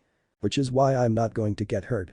Enough, Jenku called to them as Sano walked over by him. Of this lover's fight. If she wants to fight, let her. I don't care at all. Jenku activated his Manjikam Sharingan and Susanoo appeared around him, which was purple in color. Sano, who backed away from Jenku, started preforming hand seals. As a dragon's head appeared out of the ground, Sasuke activated his Manjikam and Susanoo appeared with his shield ready. The dragon turned its head to the ceiling and fired its lava bullets. Sasuke reacted quickly as the ceiling started to collapse onto them as Susanoo quickly raised its shield above them. Leaving the body open, Jenku attacked them with Susanoo's sword. Reacting quickly, Sasuke focused his chakra into his left eye and used Amaterasu. The jutsu hit Jenku's jutsu sword and spread along the whole body of his Susanoo. Amma Jenku sounded, having to dismiss his Susanoo quickly and jumped back as the fire fell to the ground. Sano had done the same and looked at Sasuke Susanoo for a possible weak point. Anywhere without the shield was open to attacks. "I'll get the other one." Sakura yelled as she ran out of Susanoo's protection. "No, wait," Sasuke yelled. As he tried to stop her. As he reached out for her, he heard the sound of birds chirping. Looking just in time, he grabbed the Chidori-powered hand of Jenku, which was aimed for his face. "You have a fight right here to worry about," Jenku screamed. He punched Sasuke in the side and shoved him back. Sasuke instantly retaliated by attacking with Susanoo's sword, which Jenku evaded by jumping to the side, then back a bit. "You have never seen my eternal Mangekyou Sharingan power, have you?" Sasuke smiled. Jenku looked at him with a glare, then smiled. "It's probably like mine," Jenku answered. "My eyes are my brother's eyes. My powers are different because of my eyes. I'll just let you see for yourself," Sasuke laughed. "I have to hurry so I can help Sakura," Sasuke thought. Sasuke quickly activated his eternal Mangekyou Sharingan. Jenku tensed up as he anticipated an instant attack. As nothing happened, Jenku relaxed his guard for a moment. Suddenly a loud boom of thunder clapped. Jenku quickly looked up to see an absolutely black clouds hanging over the hideout. But the Jenku got cut off. "Tentu Raiku, Heaven Lightning," Sasuke yelled. Jenku felt a crushing pressure over him suddenly. Knowing that pressure built up where lightning would strike, he jumped as fast as he could to the left. Black lightning flew down from the sky and hit Jenku in the arm, slicing into half of his arm. Jenku screamed in pain and fell to the ground. "You were lucky. I've only used that jutsu 3 other times. I call it Tentu Raiku because it is the lighting Itachi sends to my aid from heaven. Sweet, isn't it?" Sakura flew through the air at Sano and threw a punch at his face. Sano ducked quickly and rolled away from her as she hit the ground behind him, which shattered it into large chunks of rock. To Sakura, this was just like old times. She missed punching things. "Gotta watch out for that punch," Sano murmured. He did a few hand seals and activated his lava control jutsu. As lava jumped up from the shattered remains where Sakura punched, it formed into a dragon. As the dragon shot for Sakura, she jumped around, dodging the heated dragon. Flying at Sano once again, she kicked at him. Having no time to move, as he didn't expect her to attack while dodging the dragon, she connected the kick. Sano flew off as his dragon disappeared. "Gotcha!" Sakura yelled in victory. "Gotta watch that kick too," Sano murmured. She was apparently only good at taijutsu, so if he kept his distance, he could win. Quickly creating hand seals, he put his newly formed plan into action. "Fireball jutsu," he yelled as a ploy. After the fireball flew off, he created more hand seals. All he had to do was wait a split second. Sakura saw the fireball and instantly jumped up. Raising her leg into the air, she was going to deliver the heel kick that would pound him into the ground. That's when she noticed him finishing hand seals and a dragon's head appearing out of the ground. She saw Sano smirk as lava bullets flew from the creature's mouth. "Sasuke!" Sakura yelled right before the bullets hit. Sasuke whipped his head over to see the bullets going right for her. He moved as fast as he could and extended Susanoo's sword to block her, but they were too far to get to in time. Sakura was hit by the deadly attack as she tried to block herself and Sasuke could only watch. He saw multiple bullets hit his wife. Some grazed, some hit limbs, and others did worse. "Sakura!" Sasuke yelled violently, dropping his jutsus and catching Sakura before she hit the ground. She had been pierced through the body several times. Sasuke stared in horror as she laid in his arms, dying. Sakura mumbled and coughed up blood. "Don't be mad." Sasuke whispered, looking scared for the second time in his life. The first being the eradication of his clan. "Don't. Please the kid," Sakura cried as she shook slightly. She was getting cold. She was losing a lot of blood and could barely breathe. The lava bullets had done too much damage. Sasuke said as he started to cry. He then realized there was no way she would live. He was soaked in blood after only half a minute. She was cold to the touch. "They will be fine. And please don't be alone, I'll let you love again," she whispered and smiled. Sasuke held her hand tightly. "I love you. I love you too." He cried and kissed her lips, with her returning it, weakly, for the last time. When she died, he laid her on the ground slowly and stood just as slow. The feeling in the room changed instantly. Hate filled the room like it was a scent. "How cute. I'm so happy we got to see that," Jenku said, having finished tending to his wound. His arm was wrapped and in a splint. Sano just administered a painkiller and they were ready for whatever. They thought. Susanoo erupted from Sasuke and now it was different. Instead of the orange color it once had, it was purple once again. His evil chakra was back. "I'll kill you," Sasuke mumbled. "I'll kill you," he roared in anger. Turning quickly, he unleashed his Tentu Raiku, which they tried to move from, but it sliced Sano's leg clean from his body at his pelvis. Sano screamed in pain as he went one way and his leg flew the other way. Jenku looked shocked at Sano. Sano hadn't moved quick enough but only got his leg taken. That meant Sasuke was aiming to only take the leg. Jenku. Sano yelled as he gripped a bloody spot that used to have his leg attached to it. Jenku looked momentarily at Sano, then back to Sasuke. Sano would be dead soon anyway. "You are trash," Sasuke insulted when he saw that Jenku actually ignored his teammate basically. Sasuke walked towards Sano, using Amaterasu to keep Jenku off by creating a line of it too big to jump. Walking to Sano, he looked dead into Sano's eyes and stared for a moment. "I wanted one last look at the man who killed my wife. I want to be the last thing you see," Sasuke said, using his Sharingan's ability to keep him staring at him while he used Tentu Raikou to make Sano's head explode.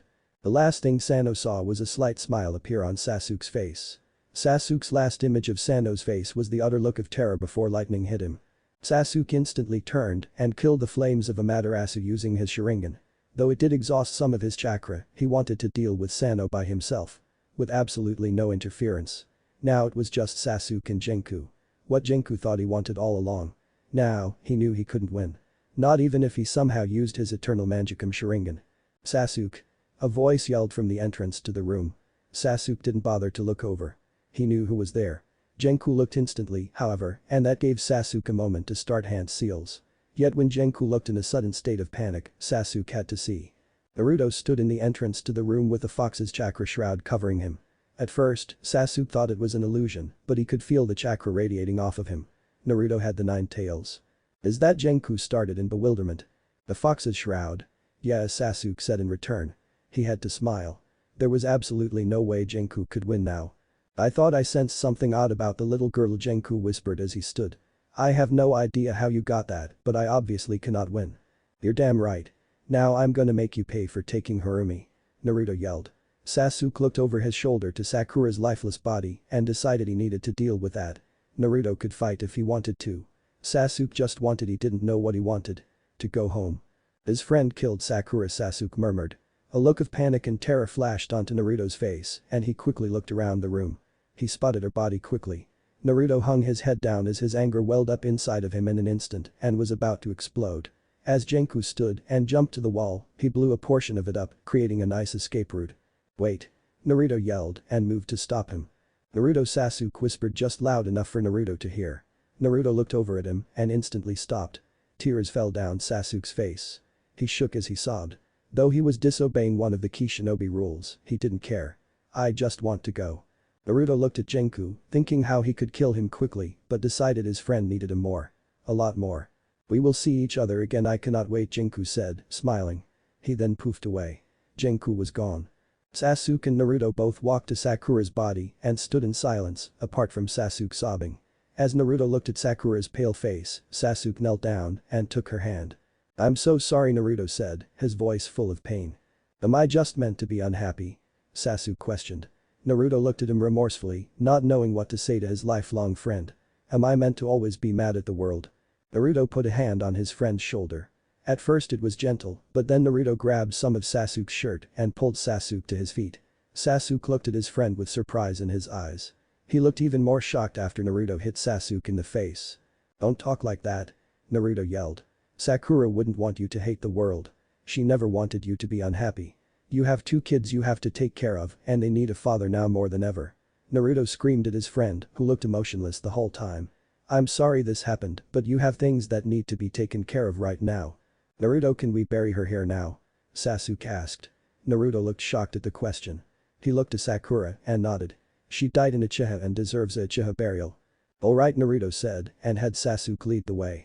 Sasuke carried Sakura's body through the hideout and though Naruto had to clear out the place of the remaining help that Jenku had hired, the trip went fast. Outside, there was a small graveyard.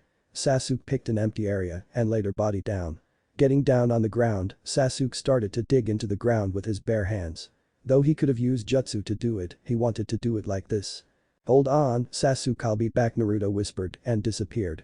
Sasuke kept digging, wanting to do this as fast as possible. Yet after a few moments, he stopped. His hands were tired and his fingers hurt. Naruto reappeared with their former teacher, though. Kakashi looked at Sakura's dead body first and back at Naruto. He knelt by Sasuke and hugged him. Sasuke looked shocked, having always felt that Kakashi only wanted a prodigy, not a friend, until now. "I'm so sorry," Sasuke Kakashi whispered. Naruto felt himself start to cry, being unable to hold back any longer. His first crush, one of his closest friends, was dead. Naruto took out a kunai and started using it to help Sasuke dig the grave. Kakashi started doing the same and even gave Sasuke a kunai, seeing his hands red and sore. After a while, the three had dug a deep enough grave. Kakashi and Naruto moved a large stone they found to the area and sat it down. As Sasuke put her body into the grave gently, Naruto and Kakashi stood quietly and prayed. Naruto never felt like a religious person, but he wanted to feel like he was doing something.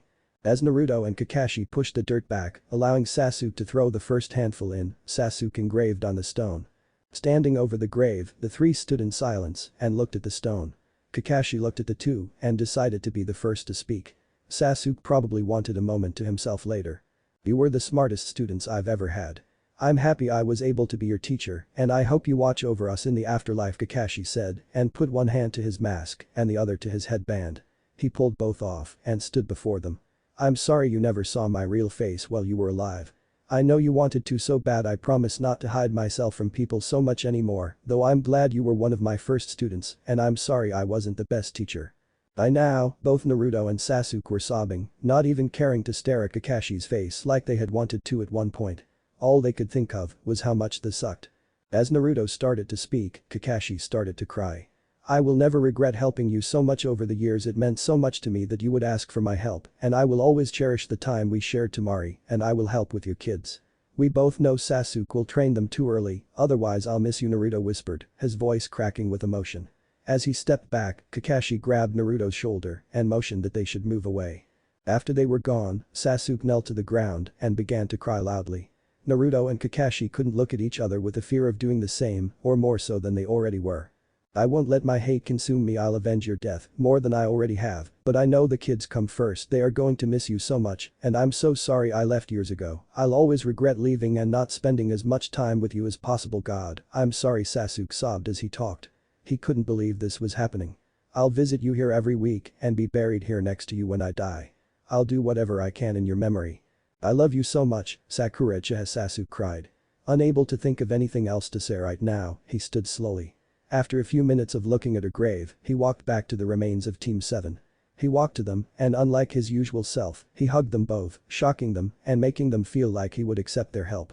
"Next time, can we have a normal reunion?" Kakashi asked, causing them to smirk even through the pain they had in their hearts. "Can we go? I have a lot I need to take care of," Sasuke asked, sounding upset yet trying to be strong. Kakashi and Naruto looked to him and nodded solemnly. What if Naruto and Temari secretly have a child? And thanks for watching my video till the end. If you enjoy this content, then do consider subscribing to my channel and leave a like if you guys need the next part, comment down, and thanks for watching the video and see you guys in the next video.